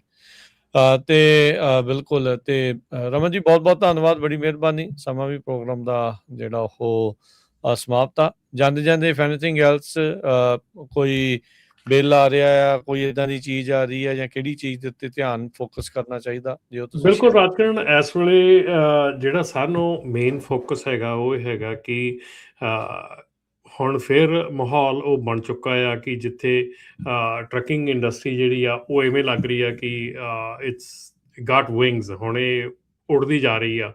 ਸੋ ਇਹ ਬੜਾ ਇੰਟਾਈਸਿੰਗ ਹੋ ਸਕਦਾ ਕਿਸੇ ਲਈ, ਬੜਾ ਇੱਕ ਲੂਕਰੇਟਿਵ ਬਿਜ਼ਨਸ ਲੱਗੂਗਾ। ਬਹੁਤ ਚੀਜ਼ਾਂ ਇਹਦੇ ਵਿੱਚ ਜਿਹੜੀਆਂ ਪਿਛਲੇ 3 ਸਾਲਾਂ 'ਚ ਚੇਂਜ ਹੋ ਗਈਆਂ, ਖਾਸ ਕਰਕੇ ਪਿਛਲੇ 1 ਸਾਲ ਦੇ ਵਿੱਚ ਇਹ ਇੰਡਸਟਰੀ ਜਿਹੜੀ ਆ ਟੋਟਲੀ ਜਿਹੜੀ ਆ 360 ਡਿਗਰੀ ਚੇਂਜ ਹੋ ਚੁੱਕੀ ਆ। ਇਹ ਇੰਡਸਟਰੀ ਦੇ ਵਿੱਚ ਹੁਣ ਜੇ ਕਿਸੇ ਨੇ ਵੀ ਐਂਟਰ ਕਰਨਾ ਹੈ ਜਾਂ ਕਿਸੇ ਨੇ ਵੀ ਸ਼ੁਰੂ ਕਰਨਾ ਹੈ, ਬਹੁਤ ਸੋਚ ਸਮਝ ਕੇ ਸ਼ੁਰੂ ਕਰਿਓ। ਆਪਣੀ ਜਿਹੜੀ ਸਾਰਿਆਂ ਨਾਲੋਂ ਪਹਿਲਾਂ ਤੁਹਾਡਾ ਜਿਹੜਾ ਲੀਗਲ ਸਟੇਟਸ ਆ ਉਹ ਕੀ ਆ, ਉਸ ਤੋਂ ਬਾਅਦ ਤੁਹਾਡੇ ਨੰਬਰਸ ਜਿਹੜੇ ਆ ਉਹ ਕੰਮ ਕਰਦੇ ਆ ਕਿ ਨਹੀਂ ਕਰਦੇ। ਟਰੱਕਿੰਗ ਦੇ ਵਿੱਚ ਜਿਹੜੀ ਇਸ ਵੇਲੇ ਆਪਰੇਟਿੰਗ ਕਾਸਟ ਆ ਉਹ ਬਹੁਤ ਹਾਈ ਹੈਗੀ ਆ। ਯੈਸ, ਉਹਨਾਂ ਦੇ ਲੱਗ ਰਿਹਾ ਲੋਡਾਂ ਦੇ ਰੇਟਸ ਬੜੇ ਵਧੀਆ ਹੈਗੇ ਆ, ਪਰ ਆਪਰੇਟਿੰਗ ਕਾਸਟ ਜਿਹੜੀ ਆ ਉਹ ਬਹੁਤ ਹਾਈ ਆ। ਆਪਰੇਟਿੰਗ ਕਾਸਟ ਦੇ ਵਿੱਚ ਤੁਸੀਂ ਇਹ ਲੈ ਕੇ ਜਿਹੜੀਆਂ ਚੀਜ਼ਾਂ ਆਮ ਤੌਰ 'ਤੇ ਜਦੋਂ ਨਵਾਂ ਬੰਦਾ ਵਿੱਚ ਆਉਂਦਾ ਆ ਅਤੇ ਉਹ ਇਹ ਚੀਜ਼ ਨੂੰ ਸੋਚ ਕੇ ਨਹੀਂ ਆਉਂਦਾ। ਸਾਰਿਆਂ ਨਾਲੋਂ ਪਹਿਲੀ ਚੀਜ਼ ਹੁੰਦੀ ਆ ਕਿ ਸਟੇਇੰਗ ਕੰਪਲਾਇੰਟ ਰਹਿਣਾ। ਸੋ ਕੰਪਲਾਇੰਟ ਰਹਿਣ ਦੇ ਵਿੱਚ ਤੁਹਾਡਾ ਡਰਾਈਵਰਸ ਨੂੰ W2 ਦੇਣਾ, ਕੰਪਲਾਇੰਟ ਰਹਿਣ ਦੇ ਵਿੱਚ ਤੁਹਾਡਾ ਜਿਹੜਾ ਕੰਪਲਾਇੰਸ ਦਾ ਕੰਮ ਆ, ਤੁਹਾਡਾ ਡਰਾਈਵਰ ਹਾਇਰਿੰਗ ਦਾ ਕੰਮ ਆ, ਤੁਹਾਡਾ ਡਰੱਗ ਟੈਸਟਿੰਗ, ਤੁਹਾਡਾ ਹੋਰ ਕਿੰਨੇ ਮਤਲਬ ਕਿ ਜਿਹੜੇ ਕੰਮ ਹੈਗੇ ਆ ਉਹ ਤੁਹਾਡੇ ਜਿਹੜੇ ਆ ਤੁਸੀਂ ਕਰਨੇ ਹੁੰਦੇ ਆ। ਸੋ ਉਹ ਜਿਹੜੀਆਂ ਨਵੀਆਂ ਕੰਪਨੀਆਂ ਹੈਗੀਆਂ ਕਈ ਵਾਰੀ ਉਹ ਸਾਰੇ ਕੰਮ ਅੱਖੋਂ ਉਹਲੇ ਕਰ ਜਾਂਦੀਆਂ ਔਰ ਕੰਪਲਾਇੰਟ ਨਹੀਂ ਰਹਿੰਦੀਆਂ। ਜੇ ਤੁਸੀਂ ਅੱਜ ਦੇ ਮਾਹੌਲ ਦੇ ਵਿੱਚ ਕੰਪਲਾਇੰਟ ਨਹੀਂ ਰਹਿ ਸਕਦੇ ਟਰੱਕਿੰਗ ਦੇ ਵਿੱਚ, ਤੇ I don't think so this is for you now. ਹੁਣ ਅੱਗੇ ਵਾਲਾ ਮਾਹੌਲ ਨਹੀਂ ਰਹਿ ਗਿਆ ਕਿ ਜਿੱਥੇ ਦਲੀ ਦੀ ਮਲੀ ਦੀ ਆਹ ਸਾਰਾ ਕੁਝ ਚੱਲਦਾ ਸੀਗਾ, ਜੋ ਕੁਛ ਸੀਗਾ ਨਿਕਲੀ ਜਾਂਦਾ ਸੀਗਾ, ਜੋ ਅਸੀਂ ਚਲਾਈ ਜਾਂਦਾ ਸੀਗਾ। ਹੁਣ ਉਹ ਜਿਹੜੇ ਹਾਲਾਤ ਨਹੀਂ ਰਹਿਣੇ ਹੈਗੇ, ਨਹੀਂ ਰਹੇ ਹੈਗੇ, ਐਕਚੁਅਲੀ ਰਹਿਣੇ ਨਹੀਂ ਹੈਗੇ, ਨਹੀਂ ਰਹੇ ਹੈਗੇ। ਹੁਣ ਜੇ ਤੁਸੀਂ ਕੰਪਲਾਇੰਟ ਨਹੀਂ ਹੈਗੇ, ਤੁਹਾਡਾ ਹਾਇਰਿੰਗ ਪ੍ਰੋਸੈਸ ਨਹੀਂ ਹੈਗਾ, ਤੁਹਾਡੀ ਕੰਪਨੀ ਪਾਲਿਸੀ ਨਹੀਂ ਹੈਗੀ, ਤੁਹਾਡੀਆਂ each and everything line up ਨਹੀਂ ਹੈਗੀ, ਜੇ ਤੁਹਾਡੀਆਂ ਡਕਸ ਇਨ ਦਾ ਰੋ ਨਹੀਂ ਹੈਗੀਆਂ, ਤਾਂ definitely this is not the industry to be in. ਚਾਹੇ ਜਿੰਨੀ ਮਰਜ਼ੀ ਲੁਕਰੇਟਿਵ ਹੋਵੇ, ਜੇ ਤੁਸੀਂ ਡਰਾਈਵ ਕਰੋ ਤਾਂ ਯਾਰ definitely it's a good for you. ਜੇ ਡਰਾਈਵਰਸ ਹੈਗੇ ਆ ਅਤੇ ਡਰਾਈਵਰਸ ਨੂੰ ਇਹ ਹਦਾਇਤ ਹੈਗੀ ਆ ਕਿ ਅੰਡਰਸਟੈਂਡ ਯੋਰ ਜੌਬ, ਤੁਸੀਂ ਕੀ ਕਰਦੇ ਹੈਗੇ ਆ। ਰਾਜਕਰਨ, ਬਹੁਤ ਸੋਹਣੇ ਕੋਰਸਿਸ ਹੈਗੇ ਆ ਸਾਡੇ ਕੋਲ, ਜਿਹੜੇ ਕੋਰਸਿਸ ਤੁਸੀਂ ਕਰ ਸਕਦੇ ਆ, ਜਿਹਦੇ ਵਿੱਚ ਤੁਸੀਂ ਕੋਰਸ ਕਰਕੇ ਤੁਸੀਂ ਆਪਣੀ ਜਿਹੜੀ ਐਬਿਲਿਟੀ ਆ, ਆਪਣੀ ਜਿਹੜੀ ਕੰਮ ਕਰਨ ਦੀ ਸ਼ਮਤਾ ਉਹ ਵਧਾ ਸਕਦੇ ਆ। ਜਿਹੜਾ ਤੁਹਾਨੂੰ ਕੋਈ ਵੀ, ਜੇ ਤੁਹਾਨੂੰ ਟਿਕਟ ਮਿਲਦੀ ਆ, ਬੀ ਕੇਅਰਫੁਲ। ਟਿਕਟ ਜਿਹੜੀ ਆ ਉਹਨੂੰ ਫਾਈਟ ਕਰਨ ਵਾਸਤੇ ਜ਼ਰੂਰ ਆਪਣੀ ਪਲਾਨ ਲੈ ਕੇ ਰੱਖੋ। ਸਾਡੇ ਕੋਲ ਨਾਪਟਾ ਦੇ ਥਰੂ ਪਲਾਨ ਵੀ ਹੈਗੀ ਆ। ਪਲਾਨ ਲੈ ਕੇ ਰੱਖੋ, ਆਪਣੀ ਟਿਕਟ ਨੂੰ ਫਾਈਟ ਕਰੋ। ਜੇ ਤੁਸੀਂ ਆਪਣਾ ਬਚਾ ਸਕਦੇ ਹੋ, ਲਾਇਸੈਂਸ ਬਚਾਓ। ਜੇ ਫਾਈਨ ਹੁੰਦਾ ਟਾਈਮ 'ਤੇ ਫਾਈਨ ਪੇ ਕਰੋ। ਅਤੇ ਜਿਹੜੇ ਇਸ ਵੇਲੇ ਨਾਨ ਡੋਮਿਸਾਈਲ ਲਾਇਸੈਂਸ ਵਾਲੇ ਮੁੰਡੇ ਜਿਹੜੇ ਜਿਨ੍ਹਾਂ ਦੇ ਲਾਇਸੈਂਸ ਜਾ ਚੁੱਕੇ ਆ, ਉਹਨਾਂ ਦੇ ਲਈ ਇਹ ਆ ਕਿ ਤੁਸੀਂ ਆਪਣੇ ਆਉਣ ਵਾਲੇ ਸਮੇਂ ਦੇ ਲਈ, ਜੇ ਤੁਸੀਂ ਫਿਰ ਦੁਬਾਰਾ ਟਰੱਕਿੰਗ ਇੰਡਸਟਰੀ ਡਰਾਈਵ ਕਰਨਾ ਆ, ਅਤੇ ਉਹਦੇ ਲਈ ਪ੍ਰੈਪਰੇਸ਼ਨ ਸ਼ੁਰੂ ਕਰ ਲਓ। ਇੰਗਲਿਸ਼ ਦੀਆਂ ਕਲਾਸਿਸ, ਹੋਰ ਕਲਾਸਿਸ ਲੈ ਕੇ ਆਪਣੇ ਆਪ ਨੂੰ ਰੈਡੀ ਕਰੋ ਕਿ ਕੱਲ੍ਹ ਨੂੰ ਜਦੋਂ ਦੁਬਾਰਾ ਤੋਂ ਇਹ ਬੂਮ ਸ਼ੁਰੂ ਹੋਣਾ ਆ ਕਿ ਡਰਾਈਵਰਸ ਜਿਹੜੇ ਆ ਉਹ, ਜਾਂ ਤੁਹਾਡਾ ਜਿਹੜਾ ਸਟੇਟਸ ਹੈਗਾ ਉਹ ਚੇਂਜ ਹੋਣਾ, ਤੁਸੀਂ ਕੱਲ੍ਹ ਨੂੰ ਤੁਹਾਡਾ ਇਮੀਗ੍ਰੇਸ਼ਨ ਸਟੇਟਸ ਜਿਹੜਾ ਪਰਮਾਨੈਂਟ ਹੋ ਜਾਂਦਾ ਰੱਬ ਕਰੇ, ਅਤੇ ਜੇ ਉਹ ਤੁਹਾਡਾ ਚੱਲ ਪੈਂਦਾ ਕੰਮ ਅਤੇ ਤੁਸੀਂ ਫਿਰ ਦੁਬਾਰਾ ਇਸ ਇੰਡਸਟਰੀ 'ਚ ਐਂਟਰ ਕਰਨਾ, ਅਤੇ ਉਹਦੇ ਲਈ ਤੁਸੀਂ ਰੈਡੀ ਹੋਣਾ ਸ਼ੁਰੂ ਕਰੋ। ਆਪਣੀਆਂ ਇੰਗਲਿਸ਼ ਦੀਆਂ ਕਲਾਸਿਸ ਲਓ, ਆਪਣਾ ਅੰਡਰਸਟੈਂਡਿੰਗ ਕਰੋ, ਆਪਣਾ ਸਮਝੋ, ਅਤੇ ਆਪਣੇ ਇਸ ਮਾਹੌਲ ਦੇ ਵਿੱਚ ਜਿਹੜਾ ਆ ਇੱਥੋਂ ਦੀ ਜਿਹੜੀ ਸਿਚੁਏਸ਼ਨ ਹੈਗੀ ਆ ਉਹਦੇ ਵਿੱਚ ਸਿਮੂਲੇਟ ਹੋਣਾ ਸਿੱਖੋ, ਤਾਂ ਕਿ ਤੁਹਾਨੂੰ ਪਤਾ ਲੱਗ ਸਕੇ ਕਿ ਇੰਡਸਟਰੀ ਕੀ ਆ ਔਰ ਇੰਡਸਟਰੀ ਕਿਵੇਂ ਚੱਲਦੀ ਆ। ਜੀ, ਥੈਂਕ ਯੂ ਰਮਨ ਜੀ, ਮਿਹਰਬਾਨੀ ਜੀ, ਸ਼ੁਕਰੀਆ। ਸਤਿ ਸ਼੍ਰੀ ਅਕਾਲ ਜੀ। ਹਰਜੋਤ ਜੀ, ਜਾਂਦੇ ਜਾਂਦੇ ਅੱਜ ਦਾ ਜਿਹੜਾ ਬੜਾ ਇੰਪੋਰਟੈਂਟ ਦਿਨ ਆ ਸਿੱਖਾਂ ਵਾਸਤੇ ਵੀ, ਜਿਹੜਾ ਉਹ ਖਾਸ ਕਰਕੇ ਸਿੱਖ ਐਕਟਿਵਿਸਟ ਆ ਉਹਨਾਂ ਲਈ ਵੀ, ਖਾਸ ਕਰਕੇ ਭਾਈ ਹਰਦੀਪ ਸਿੰਘ ਨਿੱਜਰ ਹੋਣਾ ਦੀ ਅੱਜ ਜਿਹੜੀ ਉਹ ਬਰਸੀ ਆ, ਉਹਨਾਂ ਦੀ ਸ਼ਹਾਦਤ ਦਾ ਜਿਹੜਾ ਉਹ ਦਿਨ ਆ।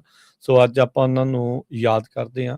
18 ਜੂਨ 2023 ਨੂੰ, ਅੱਜ ਤੋਂ 3 ਸਾਲ ਪਹਿਲਾਂ, ਸਰੀ ਗੁਰਦੁਆਰਾ ਸਾਹਿਬ ਦੇ ਬਾਹਰ ਭਾਰਤੀ ਜਿਹੜੇ ਪਿੱਠੂ, ਉਹਨਾਂ ਦੇ ਇਸ਼ਾਰਿਆਂ ਦੇ ਉੱਤੇ, ਭਾਰਤ ਸਰਕਾਰ ਦੇ ਇਸ਼ਾਰਿਆਂ ਦੇ ਉੱਤੇ, ਇਹਨਾਂ ਨੂੰ ਜਿਹੜਾ ਆ ਉੱਥੇ ਗੁਰਦੁਆਰਾ ਸਾਹਿਬ ਦੇ ਬਾਹਰ ਪਾਰਕਿੰਗ ਲੋਟ ਦੇ ਵਿੱਚ ਅਸੈਸੀਨੇਟ ਜਿਹੜਾ ਉਹ ਕਰ ਦਿੱਤਾ ਗਿਆ ਸੀ। ਇਸ ਘਟਨਾ ਤੋਂ ਬਾਅਦ 'ਚ ਹੀ ਜਿਹੜੀ ਹਰਜੋਤ ਸਿੰਘ ਜੀ ਹਿਲਜੁਲ ਬਹੁਤ ਜ਼ਿਆਦਾ ਦੁਨੀਆ ਭਰ ਦੇ ਵਿੱਚ, ਖਾਸ ਕਰਕੇ ਸਿੱਖਾਂ ਨੂੰ ਲੈ ਕੇ ਜਿਹੜੀ ਉਹ ਵਧੀ।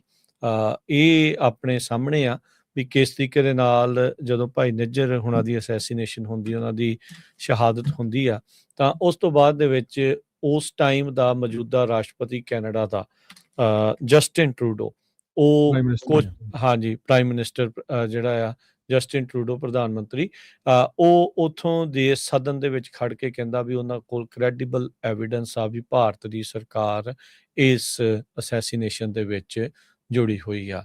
ਉਸ ਸੰਬੰਧ ਦੇ ਵਿੱਚ 4 ਜਾਣੇ ਜਿਹੜੇ ਅਜੇ ਵੀ ਗ੍ਰਿਫਤਾਰ ਜਿਹੜੇ ਕਰਕੇ ਰੱਖੇ ਹੋਏ ਆ, ਉਹਨਾਂ ਦੇ ਉੱਤੇ ਕੇਸ ਜਿਹੜੇ ਚੱਲ ਰਹੇ ਹੈਗੇ ਆ। ਸੋ RCMP ਨੇ ਪਹਿਲਾਂ ਜਿਹੜੇ ਆ ਉਹ 3 ਜਾਣਿਆਂ ਨੂੰ ਗ੍ਰਿਫਤਾਰ ਕੀਤਾ ਸੀ, ਫਿਰ ਇੱਕ ਹੋਰ ਗ੍ਰਿਫਤਾਰ ਹੋਇਆ ਸੀ। ਅਕਤੂਬਰ 2024 ਦੇ ਵਿੱਚ ਕੈਨੇਡਾ ਦੇ ਦੁਆਰਾ 6 ਭਾਰਤੀ ਜਿਹੜੇ ਡਿਪਲੋਮੈਟ ਆ ਉਹਨਾਂ ਨੂੰ ਐਕਸਪੈਲ ਕਰ ਦਿੱਤਾ ਗਿਆ ਸੀ, ਬਾਹਰ ਕੱਢ ਦਿੱਤਾ ਗਿਆ ਸੀ, ਜਿਨ੍ਹਾਂ 'ਚ ਉਸ ਟਾਈਮ ਦਾ ਹਾਈ ਕਮਿਸ਼ਨਰ ਸੰਜੇ ਕੁਮਾਰ ਵਰਮਾ, ਜਿਸ ਨੂੰ ਪਰਸੋਨਾ ਨੌਨ ਗ੍ਰਾਟਾ ਵੀ ਇੱਥੇ ਵੈਲਕਮ ਨਹੀਂ ਆ, ਉਹ ਐਲਾਨ ਦਿੱਤਾ ਜਿਹੜਾ ਹੋ ਗਿਆ ਸੀਗਾ। ਸੋ ਇਹ ਜਿਹੜੀਆਂ ਚੀਜ਼ਾਂ ਹਰਜੋਤ ਸਿੰਘ ਜੀ ਜਿਹੜੀਆਂ ਵਾਪਰੀਆਂ, ਸੋ ਭਾਈ ਨਿੱਜਰ ਹੋਣਾ ਦੀ ਜਿਹੜੀ ਸ਼ਹਾਦਤ ਨੂੰ ਆਪਾਂ ਕੋਟਾਨਕੋਟ ਪ੍ਰਣਾਮ ਕਰਦੇ ਹਾਂ ਤੇ ਉਹਨਾਂ ਨੂੰ ਹਮੇਸ਼ਾ ਜਿਹੜਾ ਉਹ ਯਾਦ ਰੱਖਿਆ ਜਾ ਰਿਹਾ ਆ। ਤੇ ਹਰਜੋਤ ਸਿੰਘ ਜੀ ਇਹ ਵੀ ਚੀਜ਼ ਆਪਾਂ ਜਿਹੜਾ ਉਹ ਦੱਸਦੇ ਜਾਈਏ ਵੀ ਉਹਨਾਂ ਦੀ ਯਾਦ ਦੇ ਵਿੱਚ ਕਈ ਖਾਸ ਕਰਕੇ ਉਹ ਗੁਰਦੁਆਰਾ ਸਾਹਿਬ ਦੇ ਵਿੱਚ ਕਾਫੀ ਜ਼ਿਆਦਾ ਗੁਰਦੁਆਰਾ ਗੁਰੂ ਨਾਨਕ ਸਿੱਖ ਗੁਰਦੁਆਰਾ ਜੋ ਕੈਨੇਡਾ ਦੇ ਵਿੱਚ ਆ, ਸਰੀ 'ਚ ਆ, ਵੀ ਉੱਥੇ ਵਿਸ਼ੇਸ਼ ਸਮਾਗਮ ਇਹਨਾਂ ਦੀ ਸ਼ਹੀਦੀ ਜਿਹੜੀ ਆ ਸ਼ਹੀਦੀ ਜਿਹੜੇ ਆ ਦਿਨ ਦੇ ਉੱਤੇ ਜਿਹੜੇ ਉਹ ਕਿਤੇ ਜਿਹੜੇ ਉਹ ਜਾ ਰਹੇ ਹੈਗੇ ਆ। ਸੋ ਕਾਫੀ ਜ਼ਿਆਦਾ ਜਿਹੜਾ ਹਰਜੋਤ ਸਿੰਘ ਜੀ ਇਸ ਅਸੈਸੀਨੇਸ਼ਨ ਤੋਂ ਬਾਅਦ ਦੇ ਵਿੱਚ ਹਿਲਜੁਲ ਹੋਈ। ਉਸ ਤੋਂ ਬਾਅਦ 'ਚ ਹੀ ਪਤਾ ਲੱਗਾ ਸੀਗਾ ਵੀ ਇੱਥੇ ਅਮਰੀਕਾ ਦੇ ਵਿੱਚ ਵੀ ਬਹੁਤ ਸਾਰੇ ਜਿਹੜੇ ਸਿੱਖ ਐਕਟਿਵਿਸਟ ਆ ਉਹਨਾਂ ਨੂੰ FBI ਦੇ ਦੁਆਰਾ ਵਾਰਨਿੰਗਸ ਦਿੱਤੀਆਂ ਗਈਆਂ ਵੀ ਤੁਹਾਡੀ ਜਾਨ ਨੂੰ ਖਤਰਾ ਆ। ਤੇ ਨਾਲ ਦੇ ਨਾਲ ਜਿਹੜਾ ਇਹ ਵੀ ਦੇਖਿਆ ਗਿਆ ਵੀ ਜਿਹੜਾ ਗੁਰਪਤਵੰਤ ਪੰਨੂ ਆ ਉਸ ਨੂੰ ਜਿਹੜੀ ਮਾਰਨ ਦੀ ਸਾਜ਼ਿਸ਼ ਰਚੀ ਜਾ ਰਹੀ ਸੀ, ਸੁਪਾਰੀ ਦਿੱਤੀ ਗਈ ਸੀ, ਉਹ ਵੀ ਬੰਦਾ ਜਿਹੜਾ ਆ ਨਿਖਿਲ ਗੁਪਤੇ ਵਾਲਾ ਉਹ ਫੜਿਆ ਗਿਆ ਸੀਗਾ, ਜਿਸ ਨੇ ਹੁਣ ਦੋਸ਼ ਜਿਹੜੇ ਉਹ ਕਬੂਲ ਲਏ ਆ। ਉਸ ਨੂੰ ਜਿਹੜਾ ਆ ਚੈੱਕ ਰਿਪਬਲਿਕ ਤੋਂ ਉਸ ਦੀ ਹਵਾਲਗੀ ਲੈ ਲਈ ਗਈ ਸੀ, ਉੱਥੋਂ ਉਸ ਨੂੰ ਫੜਿਆ ਗਿਆ ਸੀ, ਗ੍ਰਿਫਤਾਰ ਕਰਕੇ ਇੱਥੇ ਅਮਰੀਕਾ 'ਚ ਲੈ ਆਂਦਾ ਗਿਆ ਆ ਤੇ ਹੁਣ ਉਸ ਨੇ ਜਿਹੜੇ ਆਪਣੇ ਦੋਸ਼ ਆ ਉਹ ਕਬੂਲ ਲਏ ਆ। ਇਹ ਲਾ ਐਨਫੋਰਸਮੈਂਟ ਅਮਰੀਕਾ ਦੇ ਅਦਾਲਤੀ ਦਸਤਾਵੇਜ਼ ਤੇ ਕੈਨੇਡਾ ਦੀ ਜਿਹੜੀ ਲਾ ਐਨਫੋਰਸਮੈਂਟ ਆ ਉਹ ਬਾਰ-ਬਾਰ ਜਿਹੜੀ ਹਰਜੋਤ ਸਿੰਘ ਜੀ ਦੱਸ ਰਹੀ ਆ ਵੀ ਇਸ ਦੇ ਵਿੱਚ ਸਿੱਧੇ ਤੌਰ ਦੇ ਉੱਤੇ ਭਾਰਤ ਦੇ ਜਿਹੜੇ ਟੌਪ ਦੇ ਜਿਹੜੀ ਏਜੰਸੀ ਆ ਉੱਥੇ ਦੀ ਸਪਾਈ ਏਜੰਸੀ ਰॉ ਵਾਲੇ ਤੇ ਸਰਕਾਰੀ ਦਫ਼ਤਰਾਂ ਵਾਲੇ ਜਿਹੜੇ ਇਸ ਦੇ ਵਿੱਚ ਸ਼ਾਮਲ ਸੀ, ਇੱਥੋਂ ਤੱਕ ਕਿ PMO ਦੇ ਆਫਿਸਿਸ ਤੱਕ ਵੀ ਜਿਹੜੀਆਂ ਉਂਗਲਾਂ ਆ ਉਹ ਉੱਠ ਰਹੀਆਂ ਆ। ਸੋ ਜੇ 1984 ਦੇ ਵਿੱਚ ਕਾਂਗਰਸ ਦੀ ਸਰਕਾਰ ਨੇ ਸ਼੍ਰੀ ਦਰਬਾਰ ਸਾਹਿਬ ਤੇ 100 ਦੇ ਕਰੀਬ ਹੋਰ ਗੁਰੂ ਘਰ ਅਕਾਲ ਤਖਤ ਸਾਹਿਬ ਉਹਨਾਂ ਤੇ ਹਮਲਾ ਕਰਕੇ ਨਵੰਬਰ ਦੇ ਵਿੱਚ ਹਜ਼ਾਰਾਂ ਹੀ ਸਿੱਖਾਂ ਦਾ ਕਤਲ ਕੀਤਾ, ਤੇ ਹੁਣ ਦੀ ਜਿਹੜੀ ਮੌਜੂਦਾ ਸਰਕਾਰ ਆ ਭਾਜਪਾ ਦੀ, ਉਹਨਾਂ ਨੇ ਟਰਾਂਸਨੈਸ਼ਨਲ ਰੈਪਰੈਸ਼ਨ ਦੇ ਥਰੂ ਬਾਹਰ ਇੰਡੀਆ ਤੋਂ ਬਾਹਰ ਵਾਸਤੇ ਵੱਖ-ਵੱਖ ਮੁਲਕਾਂ ਦੇ ਵਿੱਚ, ਚਾਹੇ ਕੋਈ ਪਾਕਿਸਤਾਨ ਸੀ, ਇੰਗਲੈਂਡ ਸੀ, ਕੈਨੇਡਾ ਸੀ, USA 'ਚ ਉੱਥੇ ਸਿੱਖਾਂ ਨੂੰ ਮਾਰਿਆ ਜਾਂ ਮਾਰਨ ਦੀ ਕੋਸ਼ਿਸ਼ ਕੀਤੀ। ਜਿਹੜੇ ਲੋਕ ਅੱਜ ਦੀ ਡੇਟ 'ਚ ਭਾਜਪਾ ਨੂੰ ਵੀ ਕਲੀਨ ਚਿੱਟ ਦੇ ਰਹੇ ਆ ਵੀ ਨਹੀਂ ਜੀ ਇਹਨਾਂ ਦੇ ਉੱਤੇ ਕਿਹੜਾ ਕੋਈ ਸਿੱਖਾਂ ਦੇ ਅਗੇਂਸਟ ਕੁਛ ਕਰਨ ਦਾ ਬਲੇਮ ਆ, ਉਹ ਬਾਹਰਲੇ ਸਿੱਖ ਜਿਹੜੇ ਬਾਹਰਲੇ ਮੁਲਕਾਂ 'ਚ ਵੱਸਦੇ ਸਿੱਖ ਆ ਉਹਨਾਂ ਦੀ ਗੱਲ ਜ਼ਰੂਰ ਸੁਣਨ ਤੇ ਉਹ ਵਾਚਣ ਤੇ ਇਸ ਗੱਲ ਨੂੰ ਇਗਨੋਰ ਨਾ ਕਰਨ। ਜੀ ਬਿਲਕੁਲ। ਤੇ ਆਪਾਂ ਇੱਕ ਵਾਰੀ ਫੇਰ ਉਹਨਾਂ ਦੀ ਜਿਹੜੀ ਆ ਉਸ ਸ਼ਹਾਦਤ ਨੂੰ ਭਾਈ ਨਿੱਜਰ ਦੀ ਪਠਾਨਕੋਟ ਪ੍ਰਣਾਮ ਕਰਦੇ ਆ ਤੇ ਹੁਣ ਲੈਂਦੇ ਆ ਹਰਜੋਤ ਸਿੰਘ ਜੀ ਆਪਾਂ ਇਜਾਜ਼ਤ। ਮੇਰੇ ਰਾਜਕਨਵੀਰ ਸਿੰਘ ਵੱਲੋਂ ਤੇ ਹਰਜੋਤ ਸਿੰਘ ਵੱਲੋਂ ਆਪ ਸਭ ਨੂੰ ਪਿਆਰ ਸਤਿਕਾਰ ਸੈਨਿਕ ਕੀ ਜਹੀ ਸਤਿ ਸ੍ਰੀ ਅਕਾਲ। ਜਿਉਂਦੇ ਵਾਸਤੇ ਰਹੋ, ਹੱਸਦੇ ਖੇਲਦੇ ਰਹੋ, ਸੁਣਦੇ ਰਹੋ, ਦੇਖਦੇ ਰਹੋ ਪੰਜਾਬੀ ਰੇਡੀਓ USA।